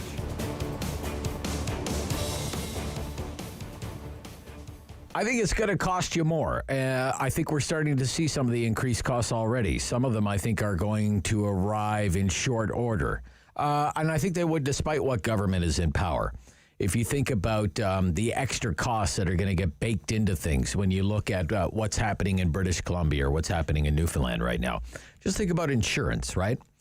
That's going to be a big one. We're all going to have to pay for that through insurance premiums. How much are the insurance companies going to end up paying out to clean up the mess in British Columbia? That's been on the news for the better part of 2 weeks, right? Probably tens of billions, maybe not out of the question, could be tens of billions of dollars at the end of it. Another cost, fuel. That's another obvious one. Even if the gas price retreats from these record-setting levels, they're still going to be higher than they would be otherwise because of things like the carbon tax. As I mentioned to the previous caller, talk of carbon tariffs now. For if we're going to have a carbon tax in Canada, then maybe we impose, an import tariff on oil that comes in from Saudi Arabia or Nigeria or Venezuela. The Trudeau government is bringing in a new clean fuel standard, which has been called a carbon tax by another name. There's going to be the cap on oil and gas emissions. That's on the way. In other words, none of this says we're going back to 99 cents a liter for gas anytime soon. And when you raise the price of fuel, that cascades throughout the economy. It becomes another higher input cost for business, and it impacts the price of everything. I mean, everything. That's why you can call it carbon tax. It's accurately described as a tax on everything. And the carbon tax started out at $20 a ton. This past April, it went up to $40 a ton. Next April, it goes up to $50 a ton. And by the year 2030, it is going to hit $170 a ton. Trudeau government said repeatedly it would never go higher than $50 a ton, which was a whopper of a lie because now it's going to go up to $170 a ton. The government maintains you will feel none of this carbon tax because of the climate action incentive rebate program that they've set up. And if anything, you'll be better off because of it. This is actually going to be a moneymaker for you, which makes it the best tax ever, right? Pay the tax and actually make money on paying tax. They say that's how it works. I'd be curious to know if you believe that, but their data from the Department of Finance, take the province of Ontario. The Department of Finance says the average household in Ontario this year will pay $362 in federal carbon tax. But then under the climate action incentive, that same household gets a rebate at tax time of $436, meaning at the end of it all, the household comes out ahead. That's right, ahead by $74. Take all the carbon tax the household paid, the money it's getting back through the rebate, going to be ahead by $74. That's what the government says is happening. I don't know if you believe it. A lot of people don't believe it, but the government says it's true. The Trudeau government, by the way, plans to move beyond this annual thing and instead move to quarterly payments sometime next year. That it would work kind of the way you get the GST rebate if you qualify for a GST rebate. So if you take that $436 that the average household gets back at tax time, instead of that being a one-time tax thing, the house would get 4 payments a year of $109. Kind of like a quarterly reminder from your friendly neighborhood climate-fighting government that you're doing your part, and here's your incentive for doing your part. Every 3 months, direct deposit from CRA for $109. Thanks for being a climate warrior. That's the plan, right? Some of the costs associated, but how much more of your money are you willing to pay to fight climate change? Mark in Ottawa, you're on City News. Mark. Hi, I don't want to pay any more. As a matter of fact, I want my money back. You want your money back? Okay. Why is that? Why is that? Because this has been going on. Let me see. There's a Tokyo Accord. There is Copenhagen Accord. There is a Paris Accord. Now this new COP26 Accord. This just keeps going on. I think it's a governments looking for way to tax their people to get more money. This Earth has been changing. Climate change has been going on. I don't deny climate change. Okay. I don't deny it. You don't deny it. Okay. But it's a natural. There's always a but, right? There's always a but with. It's a natural aspect of the evolving Earth. Well, they say what's happening now is not natural. That it's human induced or human caused. It's never gotten. Yeah. For every Don't me. Find one who says differently. Now, just one thing, though, Rob. Okay. They say it's never gotten so warm so fast, Mark. I understand they're saying, but of course, have you ever watched the river unfreeze?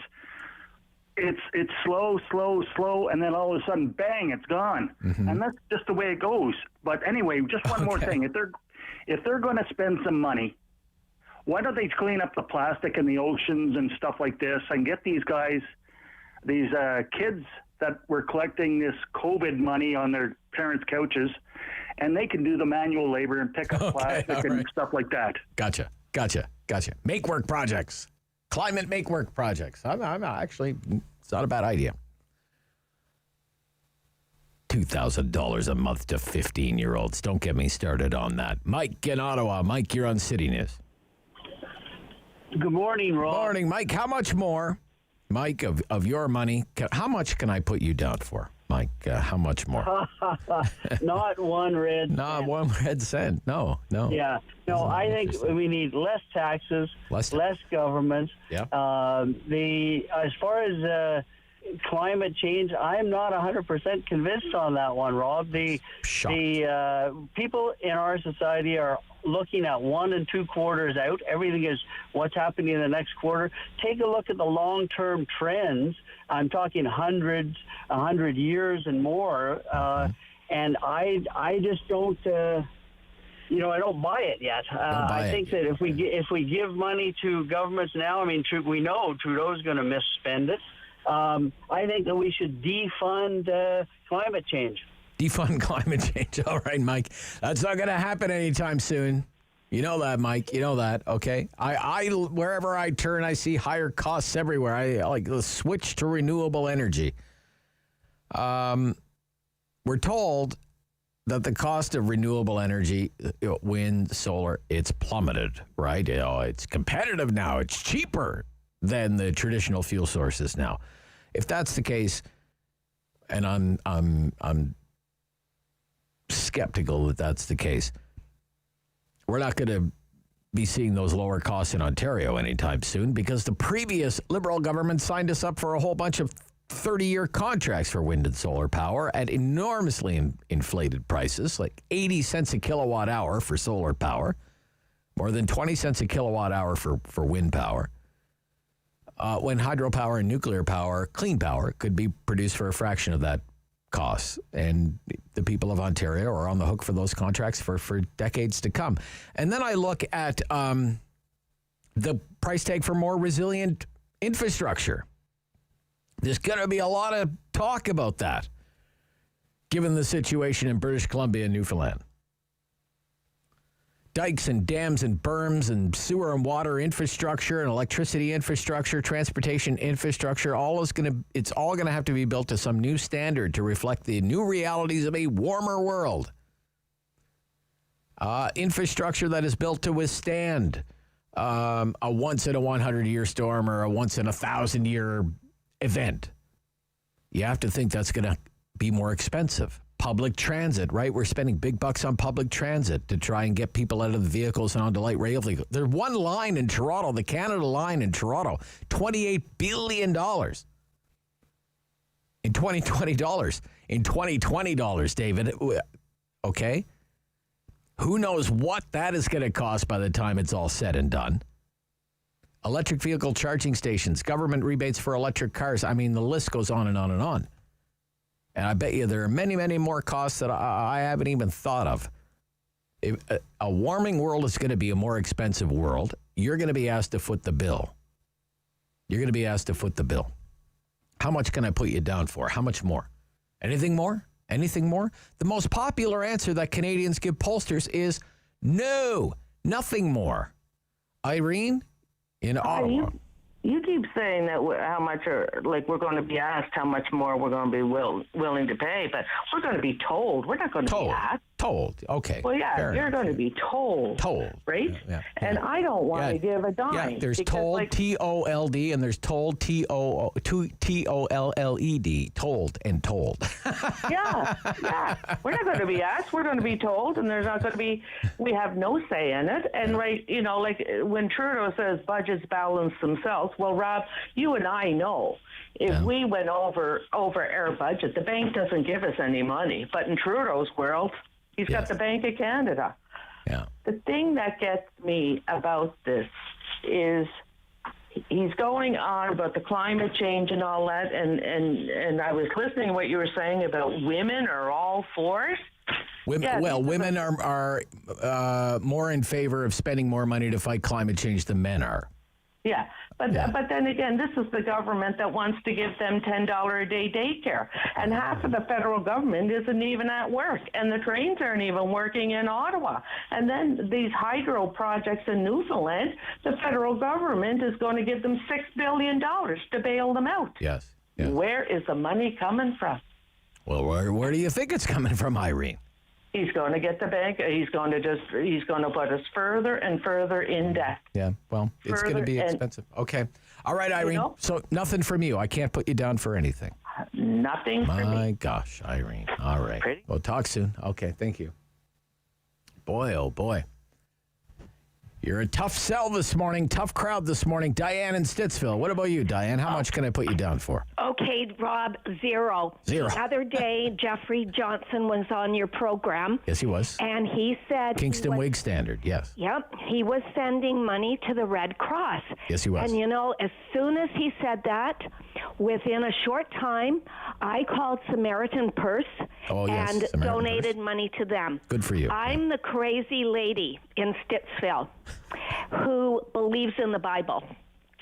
And there's it's over 400 references to fires in the Bible. Mm-hmm. And many, not 500, but let's say 50 about floods.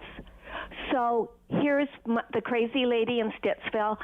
God can be in control of the weather any day of the week, and he probably is.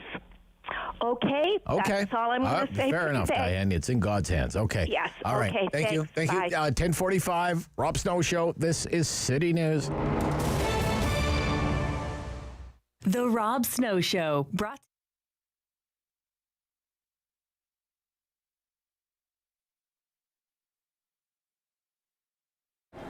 This affected us big time because when, you know how we are seasoned, we have clothes for the spring, clothes for the winter. That time, lots of clothes didn't arrive on a time from Europe or from here because some factory shut down. So, and this put us in an odd position. We received not all the merchandise, part of the merchandise, and people. And for us, we have to be careful, you know, especially with the virus going on. Like, did affect the business, of course, like everybody else. We're not immune, and since the government helped, you know, this did a little bit good for us too, but still affected all the sectors, especially clothing. You know, you can see big corporation affected bad because nobody was like thought it's gonna be like this. You know, earthquake might happen. We joke about it before. Things might happen, but this was like a third war, but with a virus. So how to survive? That's the question, and we're doing our best to work with the mall, especially rent in a mall is very high. The government, they have certain, let's say, condition, like how many people will be in the mall or in the stores, etc. Yeah, it's a big factor, but of course, if my store has a back doors or just will be better, it will be much better. At least we can have curbside much easy because we have to shut down completely, you know? And this left a mark on us, on everybody too. People always ask me, go online. Certain things you can go online, let's say t-shirt, certain product people don't know how to fit. But when it comes to clothing, like it's different completely. Let's say I have a customer comes, you can give him 44, but certain suit he might take 42, certain suit he might take 46. So, and how could, I mean, suit is not gonna fit the same. And I see people come back and they show me what they got online and not the same fabric. Mostly young people, but if you really want to shop, you have to go to the store because everything will be around you. You want to be sure the color look good, the fit will look good, especially when you spend, doesn't matter how much money, whether 300 or 2,000, you know? You have to try, you have to see what's going on. Please don't be shy, contact us. It will be a pleasure for me to take a suit or coat or anything. Like sometimes people have a funeral, they have things, they have a wedding, they don't want to come to the mall. If I get all the information, I will go and meet them at their home or their business offices. I'm gonna start doing that, you know, and this will help the business and help the people. Like they're afraid to come to the mall for time being, or they're too busy at work. They cannot go anywhere at a certain time, so I'm glad to do that.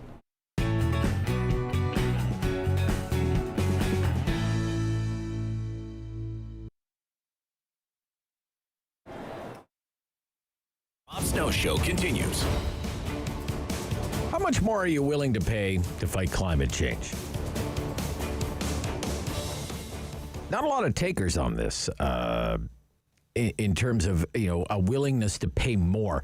I was trying to hazard a guess. How much is all of this going to cost to fight climate change? How will we know when we've declared victory over climate change? What will all these environmentalists do if we do actually win the war against climate change? What will they have to do for a living? But nevertheless, questions for another day. A warming world is going to be an expensive world, my friends. To give you some idea of the cost, here in the city of Ottawa, we have what's known as the Climate Change Master Plan. Okay.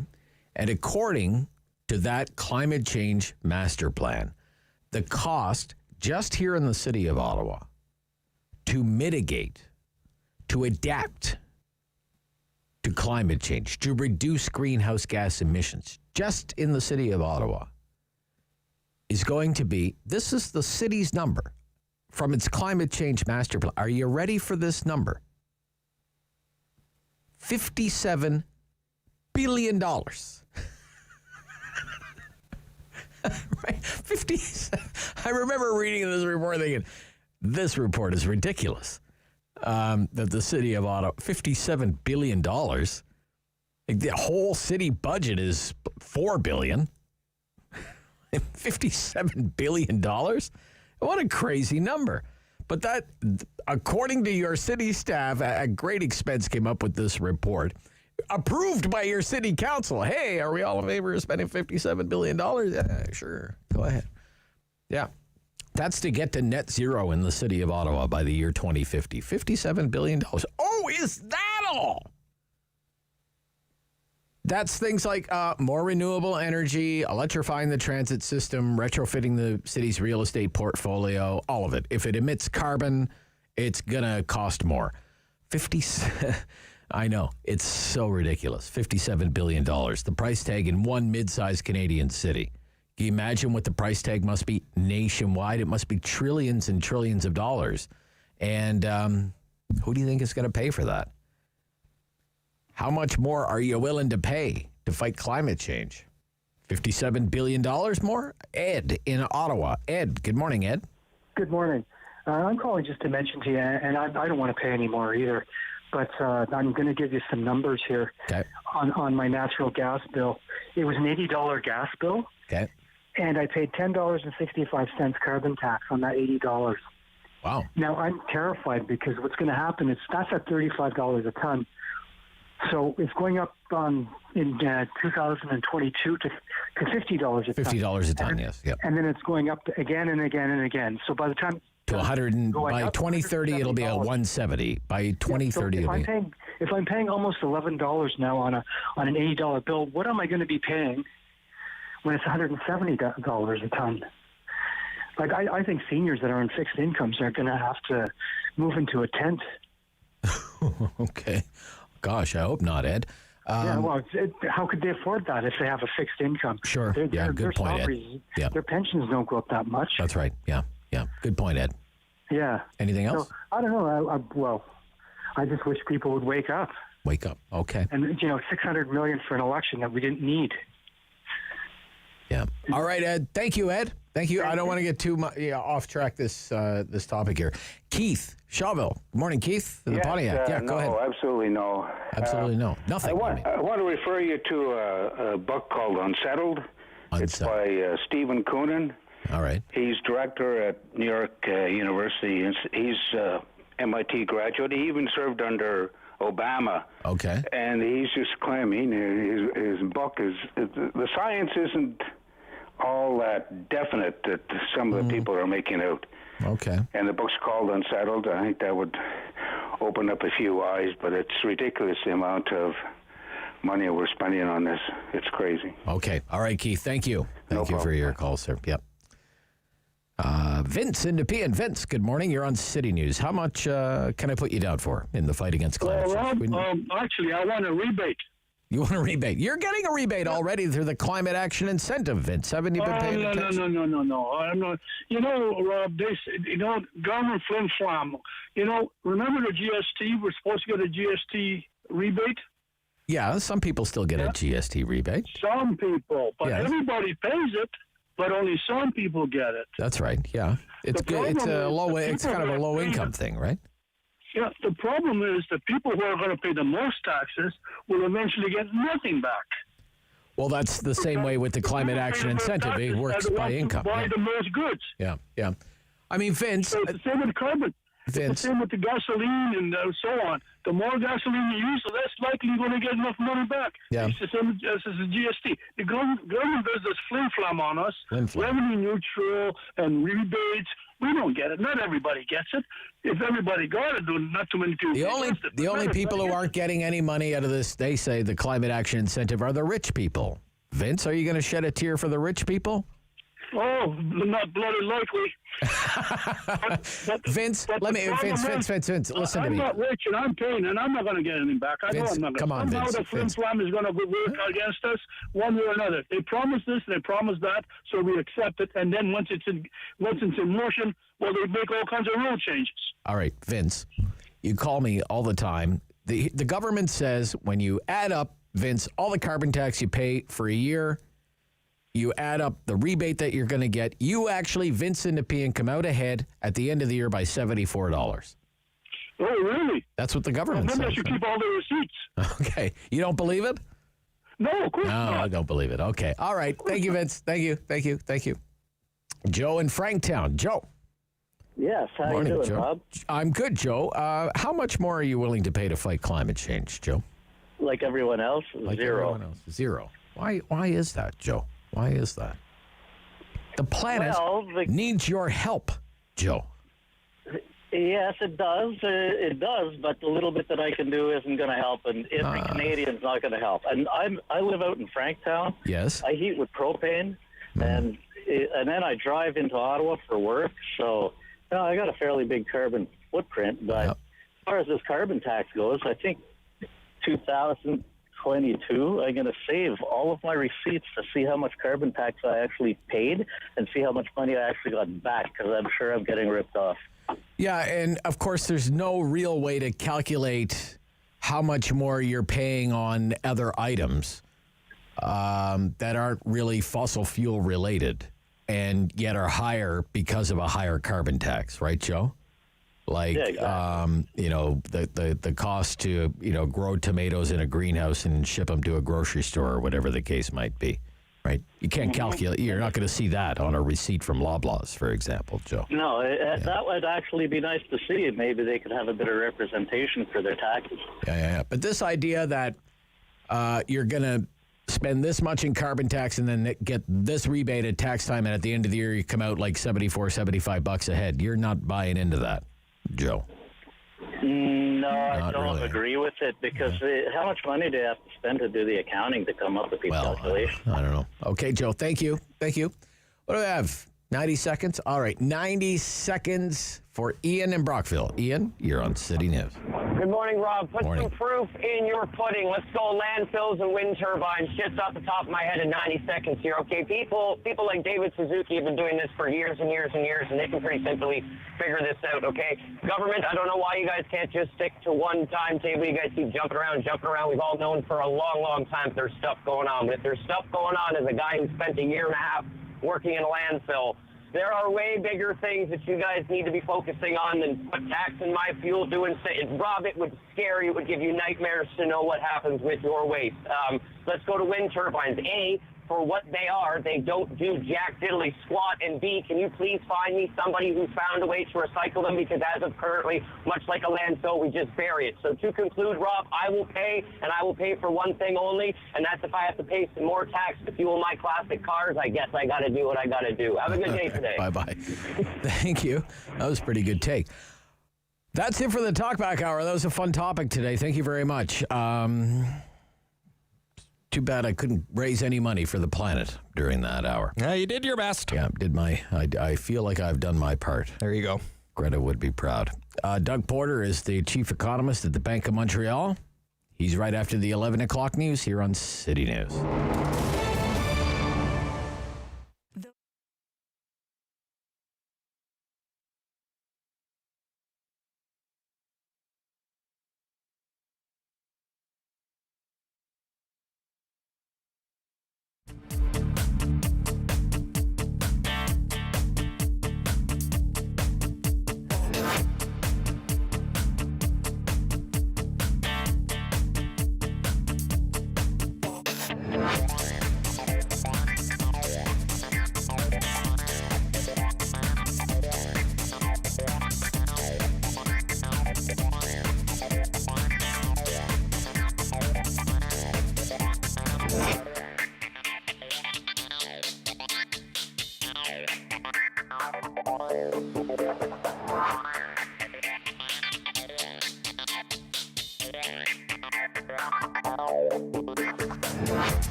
1 for local news in Ottawa and the Valley. This is City News, now on 101.1 FM and 1310 AM.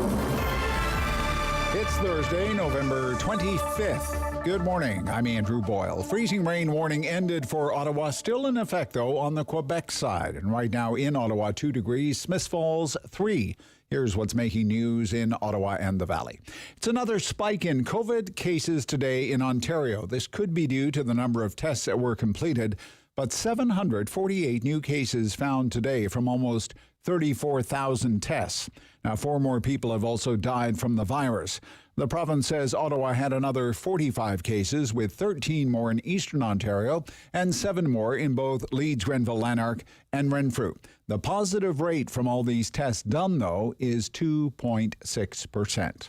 Now, as our province rolls out the Pfizer kids-size vaccine to the 5 and 11-year-old age group, another approval for that age group, this time Europe. Reporter Charles de Ledesma says the European Union drug regulator says recent trials by the European Medicines Agency very successful and there were no major side effects detected. After evaluating a study of the vaccine in more than 2,000 children, the EMA had estimated it was about 90% effective in preventing symptomatic COVID-19 in young children and said the most common side effects were pain at the injection site, headaches, muscle pain and chills. The agency adds the 2-dose package should be given to children 3 weeks apart. It is the first time the EMA has cleared a COVID-19 vaccine for use in young children. City News Time 11:02, and now your forecast. Here's meteorologist Jill Taylor. It's a wet one for us today, but mild. The high near 4 degrees tonight. More rain, a low near 2, and 2 degrees will be the high for tomorrow morning. That rain will change over to snow and could see 5 or more centimeters, perhaps as much as 10 centimeters in spots for tomorrow. For today, the high 4. And right now, the freezing rain warning has come to an end in Ottawa. Still in effect, though, in Gatineau. It's 2 degrees in Ottawa, 3 degrees in Smiths Falls. A new survey suggests you're likely going to spend a record amount this holiday season. Accenture Canada's shopping survey found conditions like declining pandemic concerns and higher employment rates are encouraging people to spend more money. This retail consultant says Canadians are not waiting for Black Friday or Cyber Monday in order to buy gifts. The discounts are not just deep on those particular days. Like, retailers today are just providing so many discounts throughout the year. So there just isn't a need just to shop on those 2 days in order to get discounts to buy gifts leading up to the holiday season. Now, another survey done found that Canadians saved unprecedented amounts of money during the pandemic. That has helped increase holiday spending budgets. City News Time 11:03. The Rainbow Bistro celebrating its 37th anniversary this weekend. That would not have been possible if it weren't for a group of local CEOs who raised some $50,000. It comes in the form of 10 ads, which will appear at the back of the live music venue stage for $5,000 apiece. The Bistro president and CEO, Danny Sevier, says the money will help keep the business afloat until the spring when things get back to normal. And tells City News how he was feeling with all that community support. I was very emotional on closing it down because it's been over half my life at the Rainbow, and it was a really sad day to have to call it quits. And then when it turned around with Kevin's group, it was the exact opposite. It was elation and relief, looking forward to the future because I had pretty well in my mind come to terms with it. Now, he says he meets with a small CEO group every week to plan for the future, and they're constantly brainstorming new ways for the bistro to make some extra cash.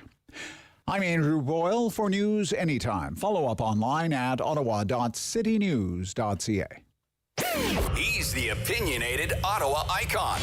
The Rob Snow Show returns on Rogers TV and City News. 101.1 FM and 1310 AM. It's a report from Canada Mortgage and Housing, and it says what just about everyone else knows. Housing prices are way up, 30% nationwide. Much higher in some smaller cities and rural areas. Record price increases. CMHC looks at markets like North Bay. Bancroft, housing prices in Bancroft up 167%. And CMHC says it's worried about speculation. Similar remarks this week from Paul Beaudry. He is the Deputy Governor of the Bank of Canada, made a speech expressing some concern about speculation in the housing market, that it risks destabilizing other sectors of the economy. We're joined this morning from BMO Financial Group by Chief Economist and Managing Director Doug Porter. Welcome back.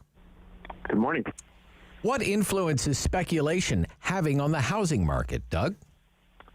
I think I would broaden it out beyond speculation and just call it investors in general. And I do think there has been a significant pickup in investment interest in the Canadian real estate market since the pandemic began. I believe that trend was in place well before the pandemic, but it got kicked into hyperdrive during the pandemic. It's interesting in Mr. Beaudry's speech that you referenced, and by the way, I think that was a very important speech. It was, quite, the Bank of Canada went into many areas that they haven't really discussed in great depth before, and they did highlight the role of investors in the strength in the housing market. But he had he had some percent changes, and unfortunately, it didn't list or it didn't show exactly what share of the market is being driven by investors. But I think it's pretty fair to say that it's played a significant role in just how strong the housing market has been in the last 18 months. So the speech from the Deputy Governor of the Bank of Canada, how would you describe it? As a warning signal to investors in the housing market? I think that's the way I would characterize it. Now, of course, I would suggest that investors in the housing market probably are not listening that closely to policymakers in Ottawa. With respect, I mean, I think they should be listened to. But I think, investors are basically responding to what they see on the ground. And what they see on the ground is still very, very low short-term interest rates. They see a housing market that's got, an imbalance between the demand and supply. And they've seen a market that's gone up by more than 20% in the last 12 months. So, of course, it's going to continue to attract investment dollars until one of those things changes, and changes pretty quickly. And I guess the way I would read the speech is I think they're sending a warning that, things have run pretty hot, and they're keeping an eye on it, and they're worried. They're concerned about it. And to me, it's just another reason to believe that interest rates are going up in 22 and possibly in a somewhat aggressive fashion from the Bank of Canada. Okay. Yeah, we'll get into that in a moment. There was also a report this week from a firm called TerraNet, received some media coverage as well, that said the percentage of people buying second homes now outpaces the number of first-time home buyers by a rather significant margin. That's never happened before. How unusual is that? And what does that say about things right now in the housing market, Doug?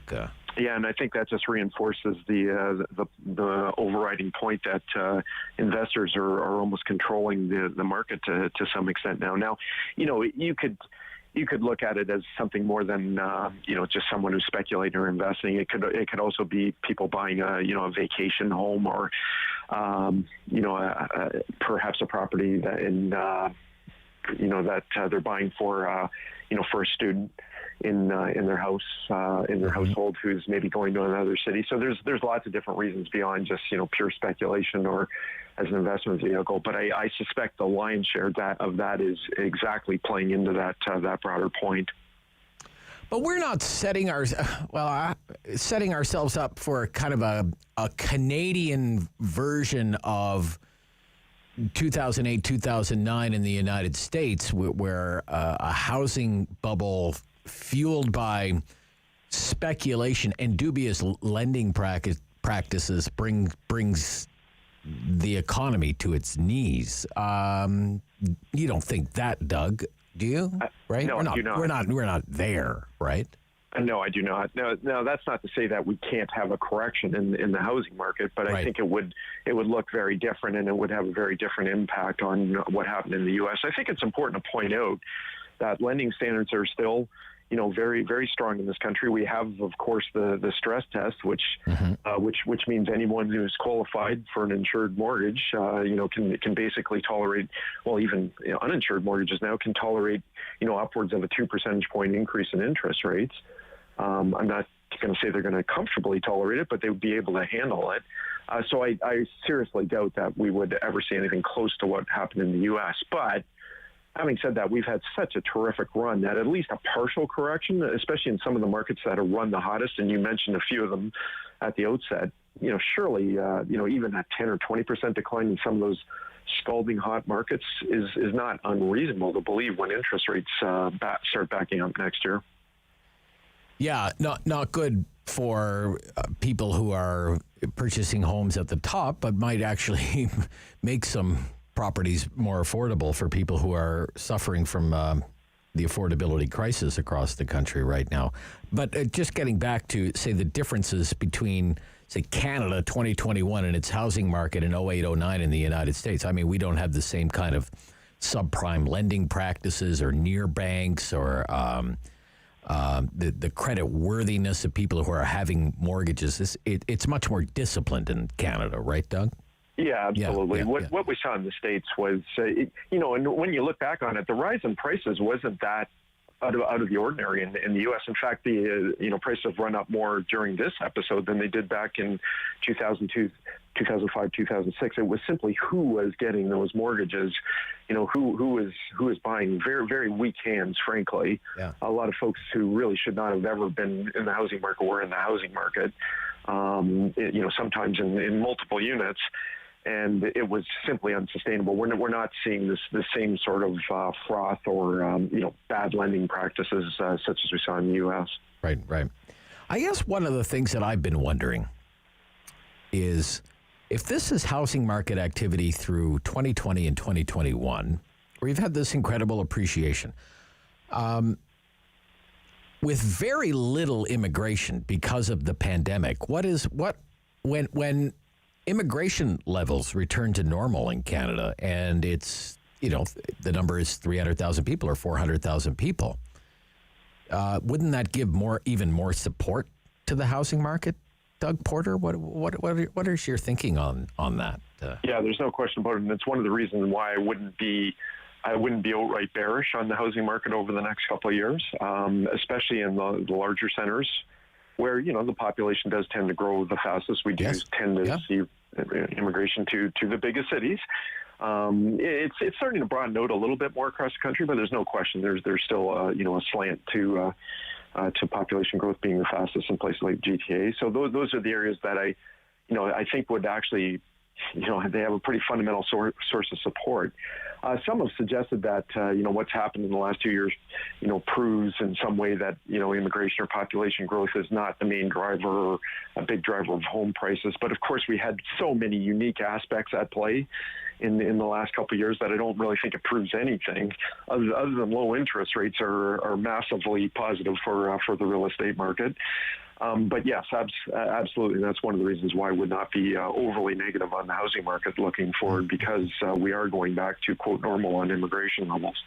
But when it comes to affordability and appreciation in the housing market, how much of this rests at the Bank of Canada and its ultra low monetary policy? It's very loose monetary policy that it has had because of the pandemic conditions. I am a big believer that interest rates are the number one driver of the housing market, and I don't think I get too much debate on that. Yep. So yes, the Bank of Canada's policy, I think, has been, theirs and, of course, monetary policy around the world. It's, this is not obviously a completely made in Canada situation. I think the bank would suggest they had little choice, and that, the housing market is not, their primary target, of course. But the fact that, we had an entire speech by a deputy governor, aimed mostly at the housing market, suggests it's becoming a bigger part of their policy decision. And I think it's almost an unspoken reason why the bank has turned much more hawkish in recent months. That and the fact we've got 4.7% unemployment, inflation, and we've got employment back to pre-pandemic levels. Those three things, I believe, are the reason why, it looks like the Bank of Canada is going to start hiking in early 2022. Just on government policy, in the throne speech this week, it said, I'm just going to quote from the throne speech, which is an aspirational document, but nevertheless, The government will help families buy their first home sooner with a more flexible first-time home buyers incentive, a new rent-to-own program, and by reducing the closing costs for first-time buyers. Is this a market that needs more incentives for buyers? I'm not the first one who will said this, but absolutely not. We have an extreme imbalance between supply and demand. And what we need to do is, seek out policies that can help support supply. And yes, those that will throw a bit of a wet blanket on demand. Anything that, further stokes demand, I think is not welcome at this point and can be counterproductive. Even niche moves that, help support one small fraction of the market, all that will ultimately do is benefit sellers because it'll just get translated into higher prices. Ultimately. So it's like a dog chasing its own tail. It's not going to improve anything for, yes, one or two individuals might benefit, but ultimately, the real winners from those kind of policies are sellers. Okay. Our existing homeowners. Thank you, Doug Porter, for your time today. Oh, thanks for having me. Yep. Doug Porter is the chief economist at the Bank of Montreal. 11:16, Rob Snow Show, City News.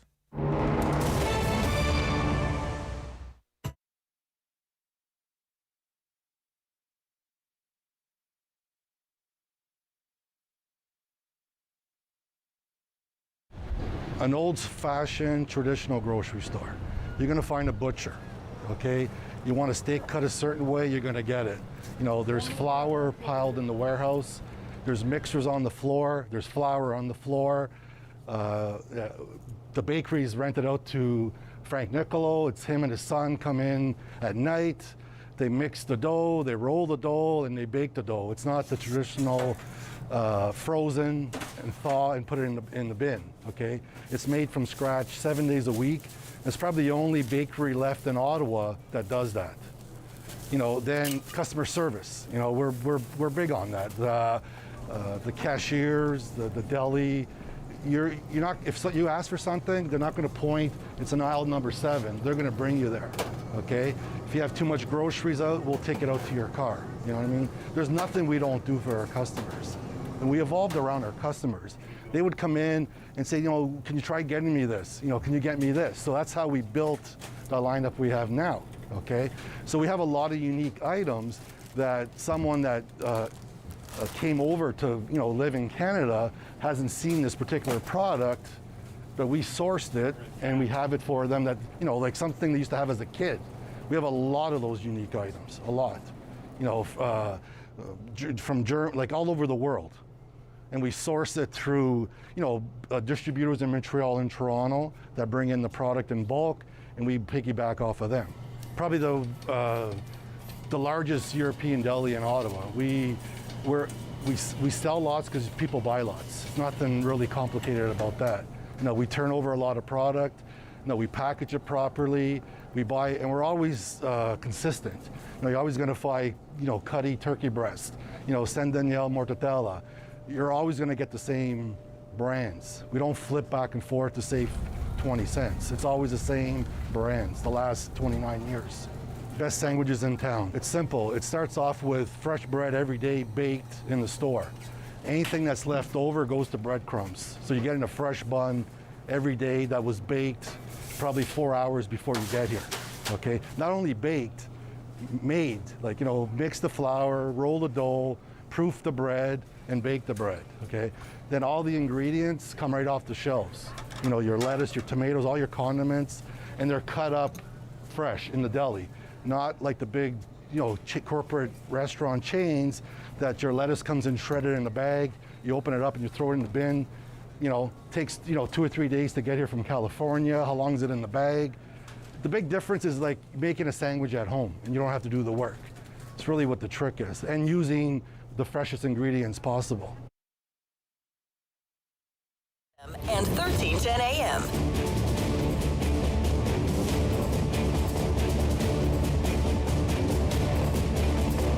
It's always great to have on the Rob Snow Show. Peter Tilley is the executive director at the Ottawa Mission. Good morning, Peter. Good morning, Rob. Yeah, it's really nice to speak with you again this morning, and I was I was thinking about you and your clients with the cold snap this week and a little taste of winter weather this morning. Congregate settings, higher COVID cases here in the Ottawa area and across the province. Give us a sense of shelter operations right now as we get closer to winter and with the current situation with COVID. How are things, Peter? Well, you're right about the winter season. We had a bit of a cold snap a couple of days ago. We had a fire alarm and everyone was outside and we realized winter's coming. Yeah. It was early in the morning, but it hasn't been as bad as it can be, as you and I know. We've grown up and spent our years in this country, so far so good. But certainly we're aware that everything changes when winter hits. As far as keeping people indoors, keeping them warm, especially when it gets to -10, -20. We don't want our clients outside with frostbite.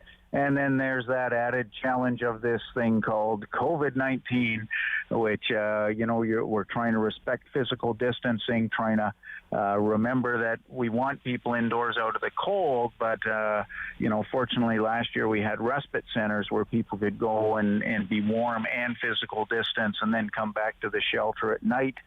So it's a fine balance. And now, of course, this pandemic isn't over, so we're now working with Ottawa Public Health and Ottawa Inner City Health to look at ways of better cohorting people as they come in the shelter. But so far, we haven't had an outbreak at the Ottawa Mission in some time since winter of last year, where a lot of people have tested positive. We haven't seen that, but it's around the corner always, despite all the due diligence we're doing with PPE, with physical distancing, with sanitization of the property. Nothing's changed, but as we've seen, this can be a quick silent spreader.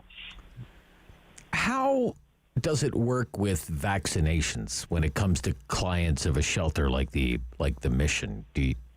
Can you ask for their vaccination status? Just how does that work, Peter? We usually have an idea of the vaccination status because those people have stayed with us. Many have chosen to vaccinate. Some have chosen not to vaccinate. We're impressed with our numbers that we're in the mid to high 70s often. Okay. It's always a changing number, of course, Rob, because our field is always changing. People don't realize a lot of the people who come and stay with us stay less than 7 days. So immediately the front line, when somebody checks in, we ask them if they're vaccinated. We encourage them to get vaccinated if they're not. If they have an aversion to the vaccine, we'll have an experienced frontline staff member maybe speak with them later on that evening, and if need be, have a nurse from the health clinic that we run next door in partnership with Inner City Health. One of the experienced nurses speak with them and try and overcome any fears they may have of the vaccination. So our rates are pretty high for a shelter, but always a worry, and we want to, first and foremost, is the safety of the clients. Peter Tilley's with me, Executive Director of the Ottawa Mission. I don't have to tell you there's been a great debate in this city about the role of the Ottawa Police Service versus demands or requests for increased funds for social welfare services, more money for supportive housing to fight mental health, to improve mental health, more money for things like addiction. All right in your wheelhouse, Peter. You have clients who need supportive housing, who have some mental health issues, who are battling addiction issues, substance abuse problems. So I'm wondering, what kind of conversations have you been having as the city has kind of gone through this debate about who's best equipped to deal with this, the Ottawa Police Service, or perhaps there can be some money diverted into other programs, to other services? What are your thoughts on that, Peter? Well, it's a great question, Rob. I've been watching the dialogue, and one of my, and it's just my observation, is it's a shame to have to see it come down to an either-or conversation, and it's become very, somewhat divisive sometimes on either-or. I think we need to enhance mental health services, and that's sometimes under a provincial mandate more than ever before with what we're seeing coming on the horizon when we see reports of increased substance use and alcoholism amongst residential families, domestic violence, people calling the Ottawa Distress Center, those increases as we come out of this pandemic, the need for mental health supports, absolutely. But my experience, of course, with the Ottawa Police has been nothing but, seeing them at work, seeing their training in mental health services. It's such a huge part of our success in dealing with clients, especially with those in distress, is having the police as that extra support. And I've witnessed firsthand countless encounters where they've been able to de-escalate a situation. I know we've had a couple of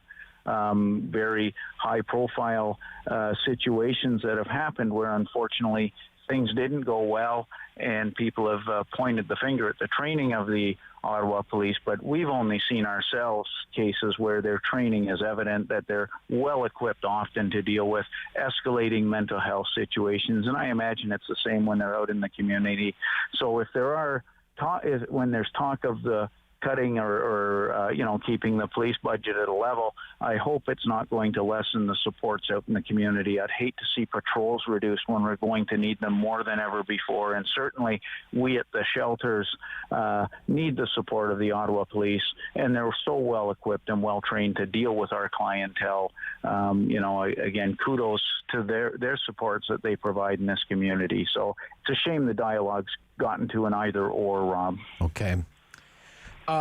There was an initiative approved by the city's transit commission that could see 2,000 transit passes distributed to shelter clients, allowing them to ride transit for free, no extra cost to the city. What kind of uptake do you think that will get? Something like that. Oh, that's huge for us. Oh, it is. Okay. One of the biggest challenges for people who stay at shelters, people who are homeless, of course, is lack of transportation, especially with these winter months coming on. So anything we can do to help people find affordable transportation, whether it's going to a job interview, whether it's an appointment perhaps with a mental health support worker or any other needs, a doctor's appointment or a referral from our dental clinic to another dentist office. Those are always, we'll just want people with very, very limited budgets, one less expense that they have to worry about that will take away from another need. Thank you, Peter. Nice to hear from you. Great. Speak soon. Yeah, bye-bye. Keep up the great work. Thank you. That's Peter Tilley. He is the executive director of the Ottawa Mission. Coming up next, bad weather on both coasts. We'll speak with Michael Kuss from City News Vancouver, where he's a meteorologist, and Brian Mador is with VOCM Radio in St. John's, Newfoundland. Coming up next, this is City News.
This is Thursday, the 25th of November. Good morning, I'm Jason White. Right now in Ottawa, mostly cloudy, 2 degrees. It's 3 in Smiths Falls. Here's what's making news this hour.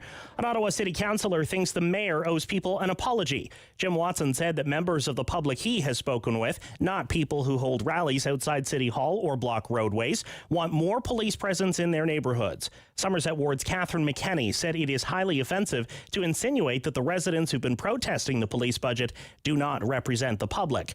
The LRT is running at about 99% reliability since the restart of the system 3 weeks ago. Ottawa's city manager says that doesn't mean there aren't any problems, but that they're similar to any other train system worldwide. Steve Kanellakis adding that the new maintenance regime seems to be paying dividends. Trains are running every 6 minutes. No R1 buses needed. Ontario's pediatric vaccination drive ramps up today. Appointments have opened up across the province for children ages 5 to 11.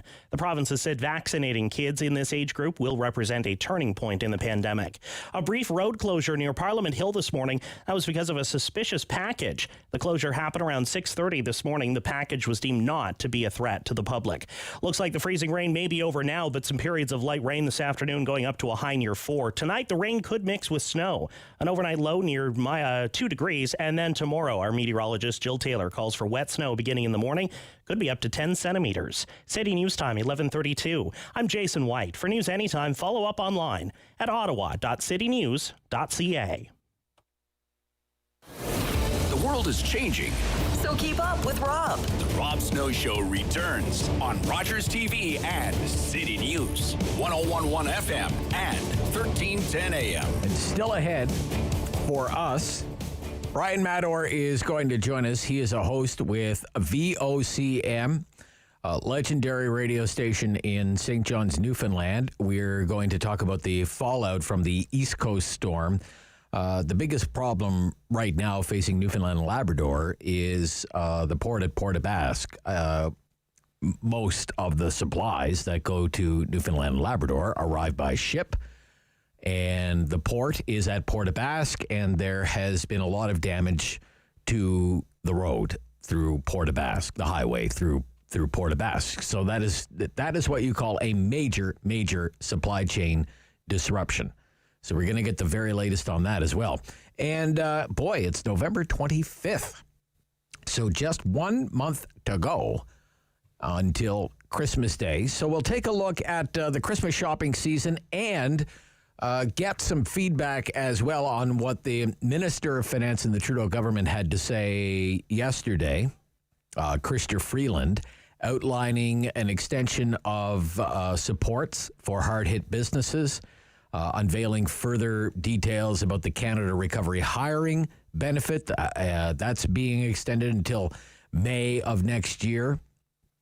In addition to that, there's the Tourism Hospitality Recovery Program. There's the Hardest Hit Business Recovery Program and other supports as well. So we're going to talk about all of that with Corinne Pullman, Vice President, National Affairs with the Canadian Federation of Independent Business. That's all ahead here on the Rob Snow Show here on City News, where it is 11:34 and two more atmospheric rivers forecasted to target the British Columbia coast this week. And for more on that, let's go to City News Vancouver meteorologist Michael Koos.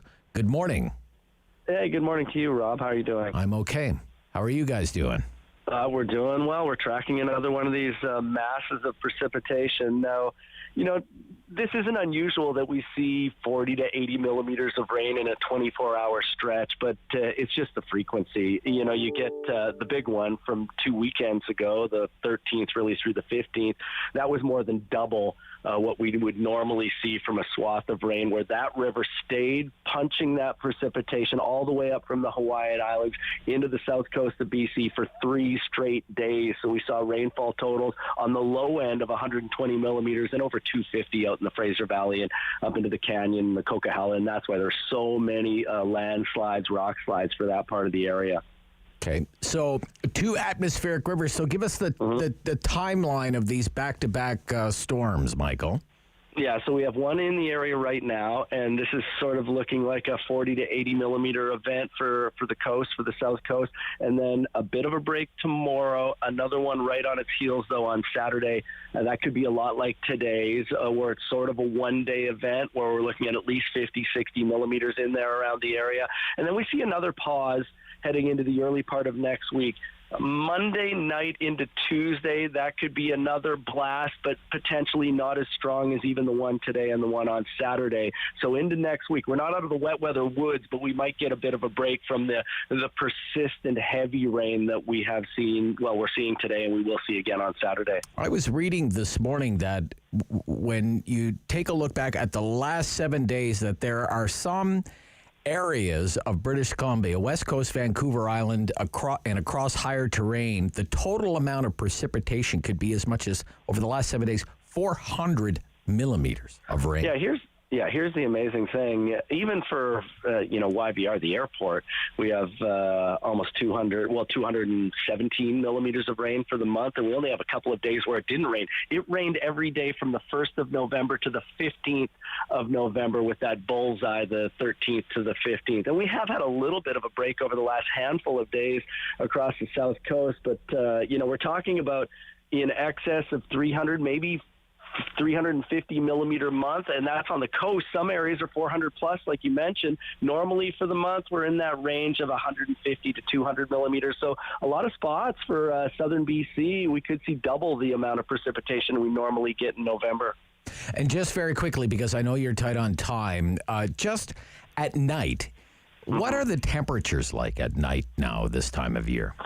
Well, yeah, here's the thing. Every time it's raining, it's super mild because we don't see the drop off. You're blanketed with cloud cover and precipitation. So the temperature range might only be between sort of 6-7 degrees to about 8 degrees. It doesn't really vary much at all. Then when it clears out, we've had a couple of mornings where we have had a clear sky, and there haven't been many of those where it gets down around freezing.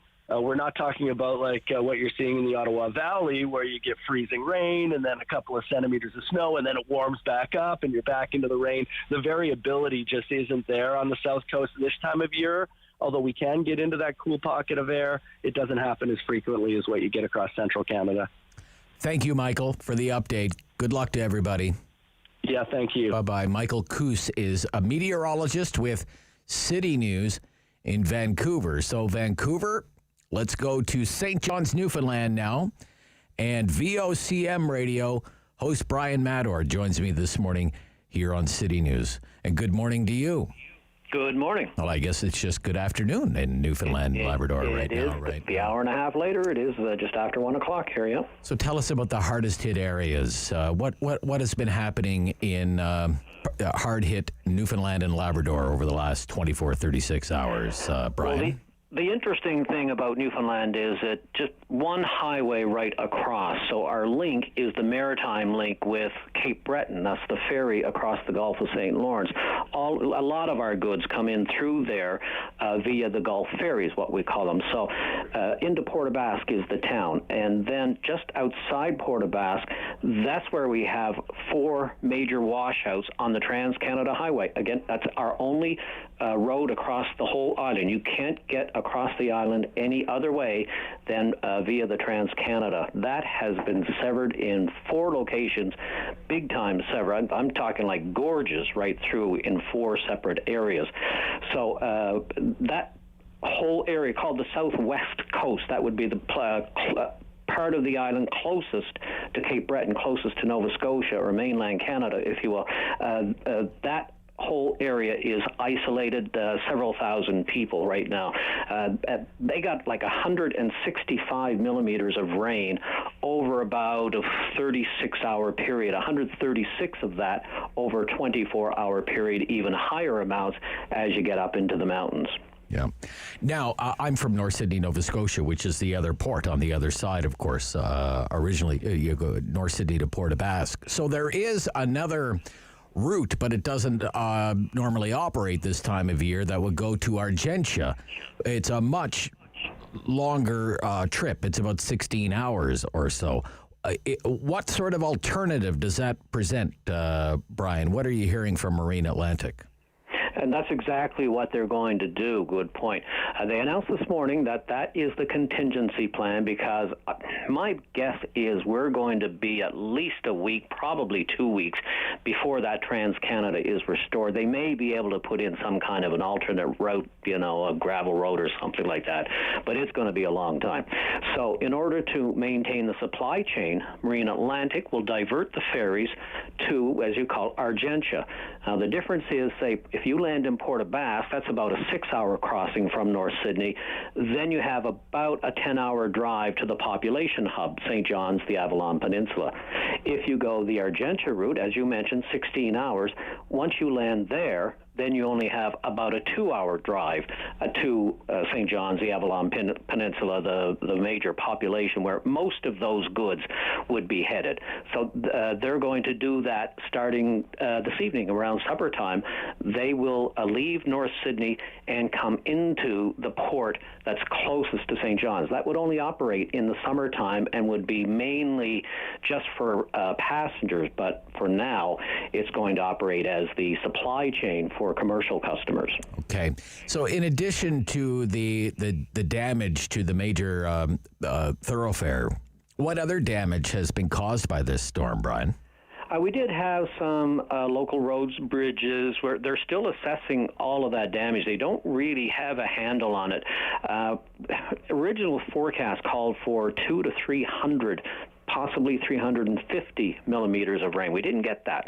It was in the 165 to 200 range. So we did have flooded basements. Our homes in Port aux Basques, that town right off the ferry on the southwest coast, that did experience flooding, but they're still assessing the situation. The Premier is out there now doing an aerial view. We don't have that assessment from government just yet, because even this morning, early this morning, was still a little bit too dangerous for the workers to go in and assess all of that damage and the whole area. It's still unfolding, if you will. Okay. Thank you for the update. Greatly appreciate it. Anytime. That from VOCM Radio, St. John's, Newfoundland. That is Brian Mador. 11:43, Rob Snow Show. This is City News.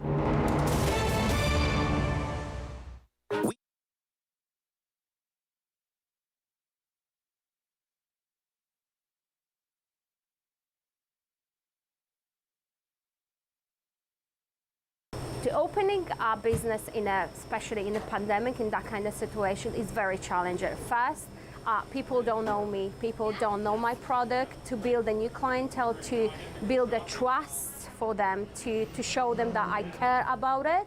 I do love my food. That was the biggest challenge. And of course, in all lockdown, where I had to face it regards my employee, guests, ladies, what they work for me. I didn't want to tell them, sorry, I'm closed, I'm not having a job for you. No, they have families, they have kids to feed. So this is very important because we are family orientated. And we decided to open. We, of course, essential business. So been very tough, very, very tough, as we didn't see people on the road. Market was completely quiet, but we knew it that we have to wait, and we knew it that we're gonna be fine. In this town, we built online shop, Vedel Online, and we did Uber Eats, which one is picking up and is very, very popular. We have a really good feedback. So this is the song from my heart. And and we try to expand. I'm thinking about opening another location. So I want to make Vedel famous. I want to make the Vedel place to be for all the families with kids. Try the traditional food, what their grandparents cooked in the countries when they're from, or even Canadian people. They're more than welcome to come and try our famous pierogis. I try to be passionate about my food, organic food made with love, with all homemade, organic. So you can find food from all over the Europe: Polish, German, Ukrainian, Romanian, French, Armenian. So all kind of different types of food. Homemade lunches. We focus on the homemade lunches, grandma style. I keep always saying, like in my Genia Babcia house, how she cooked. I wanted this loaf and this food over here because I believe that would bring all people around me. And all the organic cold cuts, lovely selection of sausages, cheeses, European cheeses, great selections of mustards, French cookies. All what you need from Europe you can find here at the Untitled Touch of Europe. If you think good way, that's it. You have to. I had the option to cry in the corner and say, oh, pandemic is coming. No, you need to stand up and fight for it and have your eyes open, think outside of the box and do it.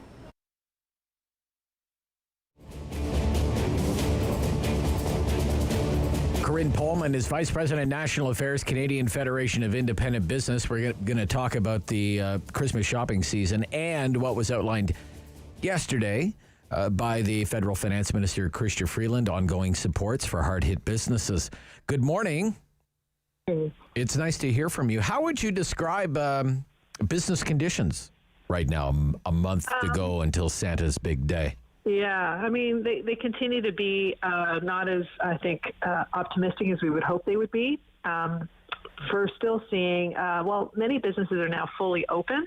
The majority would be. We're still seeing only about 36% or so who say they're back to normal revenues.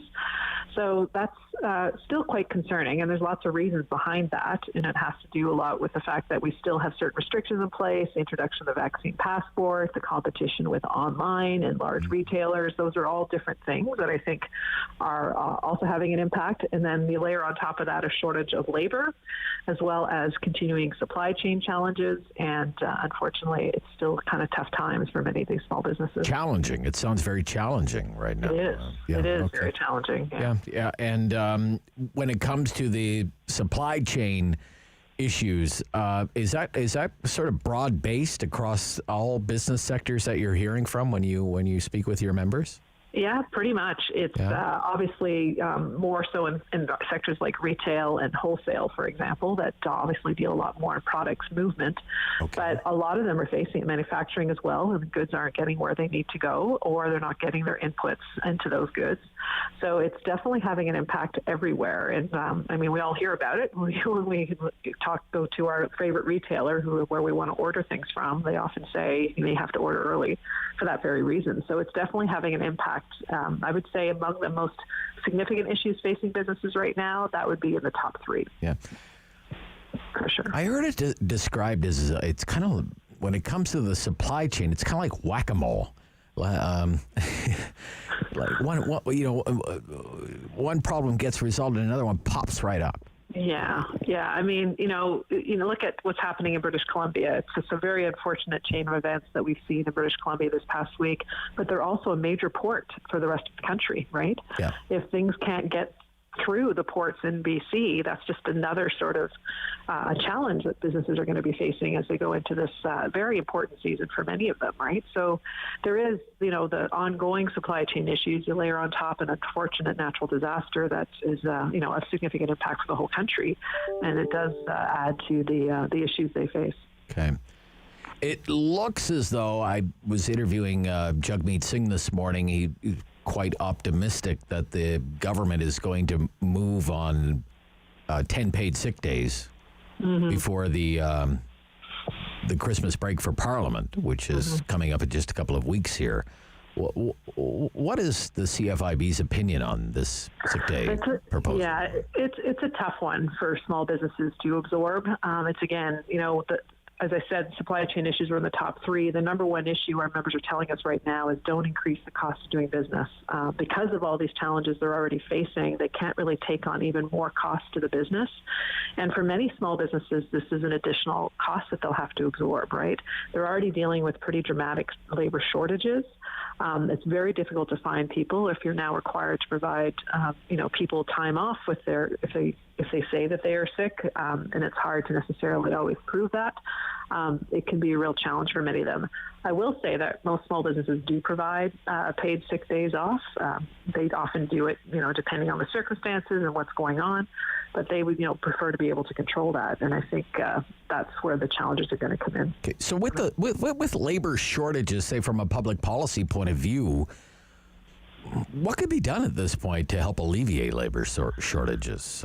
Yeah, I mean, it's unfortunately not a silver bullet solution to that issue. Yeah. However, there are, labor shortages are coming sort of two parts. One is just not enough people applying for the jobs, and then the other being there are people applying, but they don't have the right skills, right? So what can we do to sort of get people trained to have the right skills? Are there ways, and training is very expensive, especially for a smaller company to do. So are there ways that we can help with the costs of training to get those people into the positions that are available?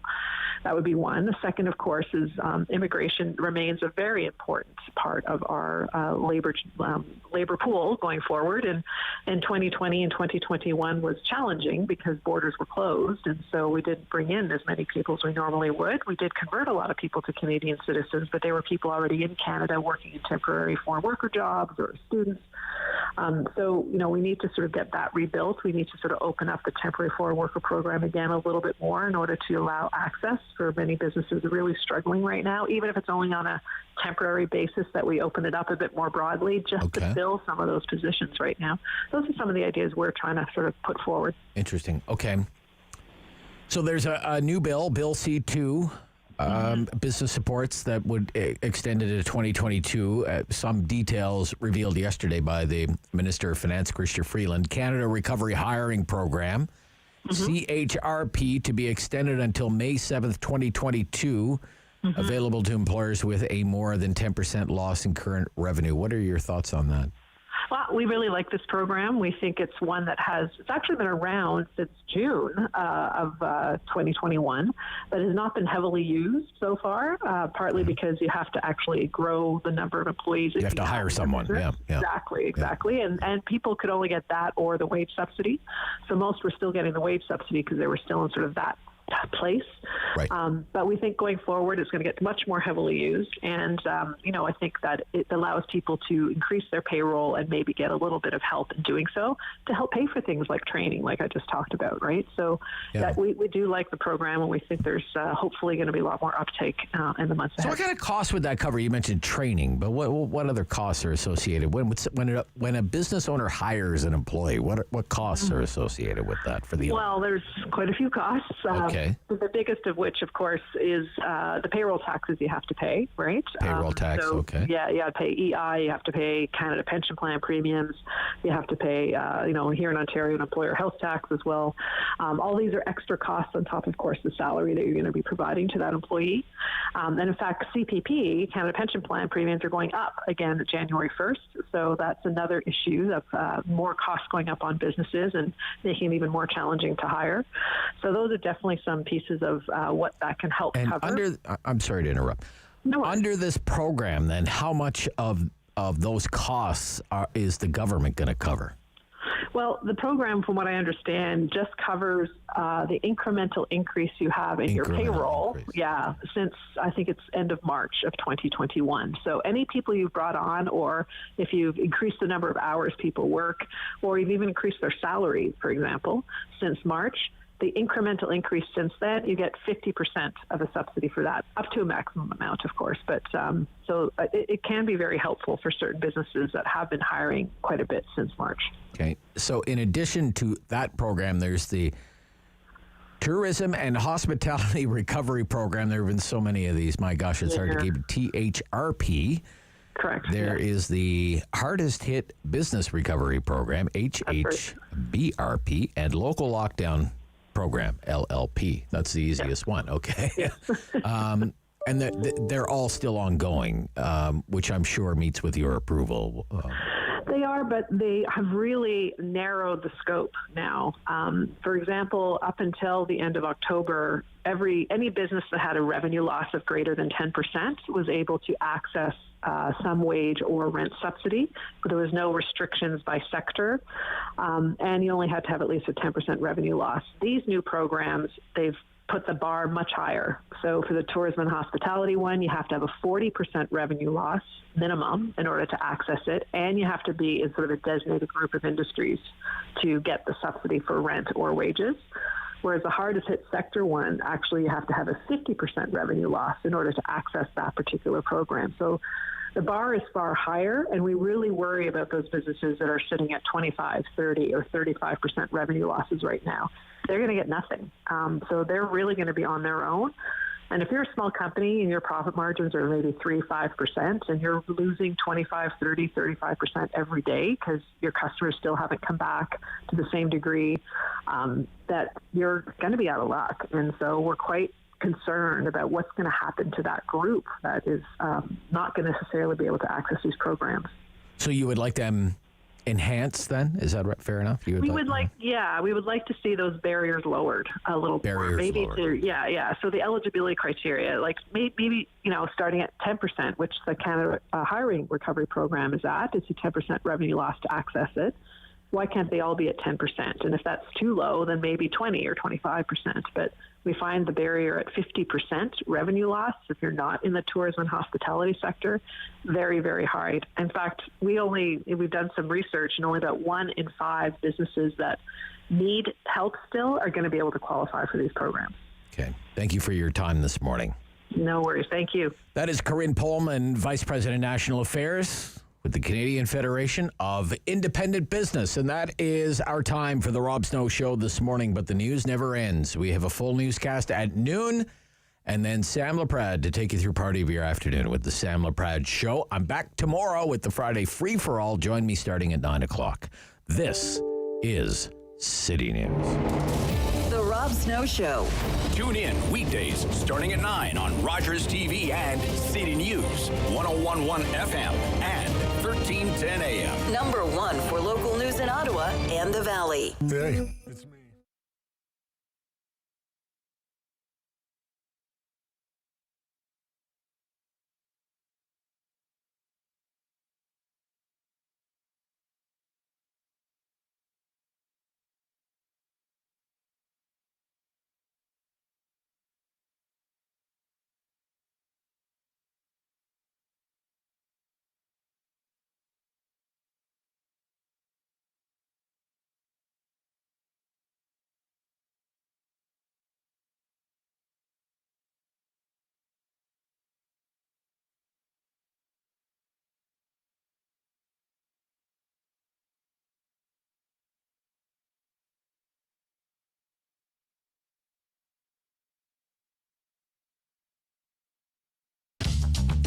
This program is brought to you by Ignite TV.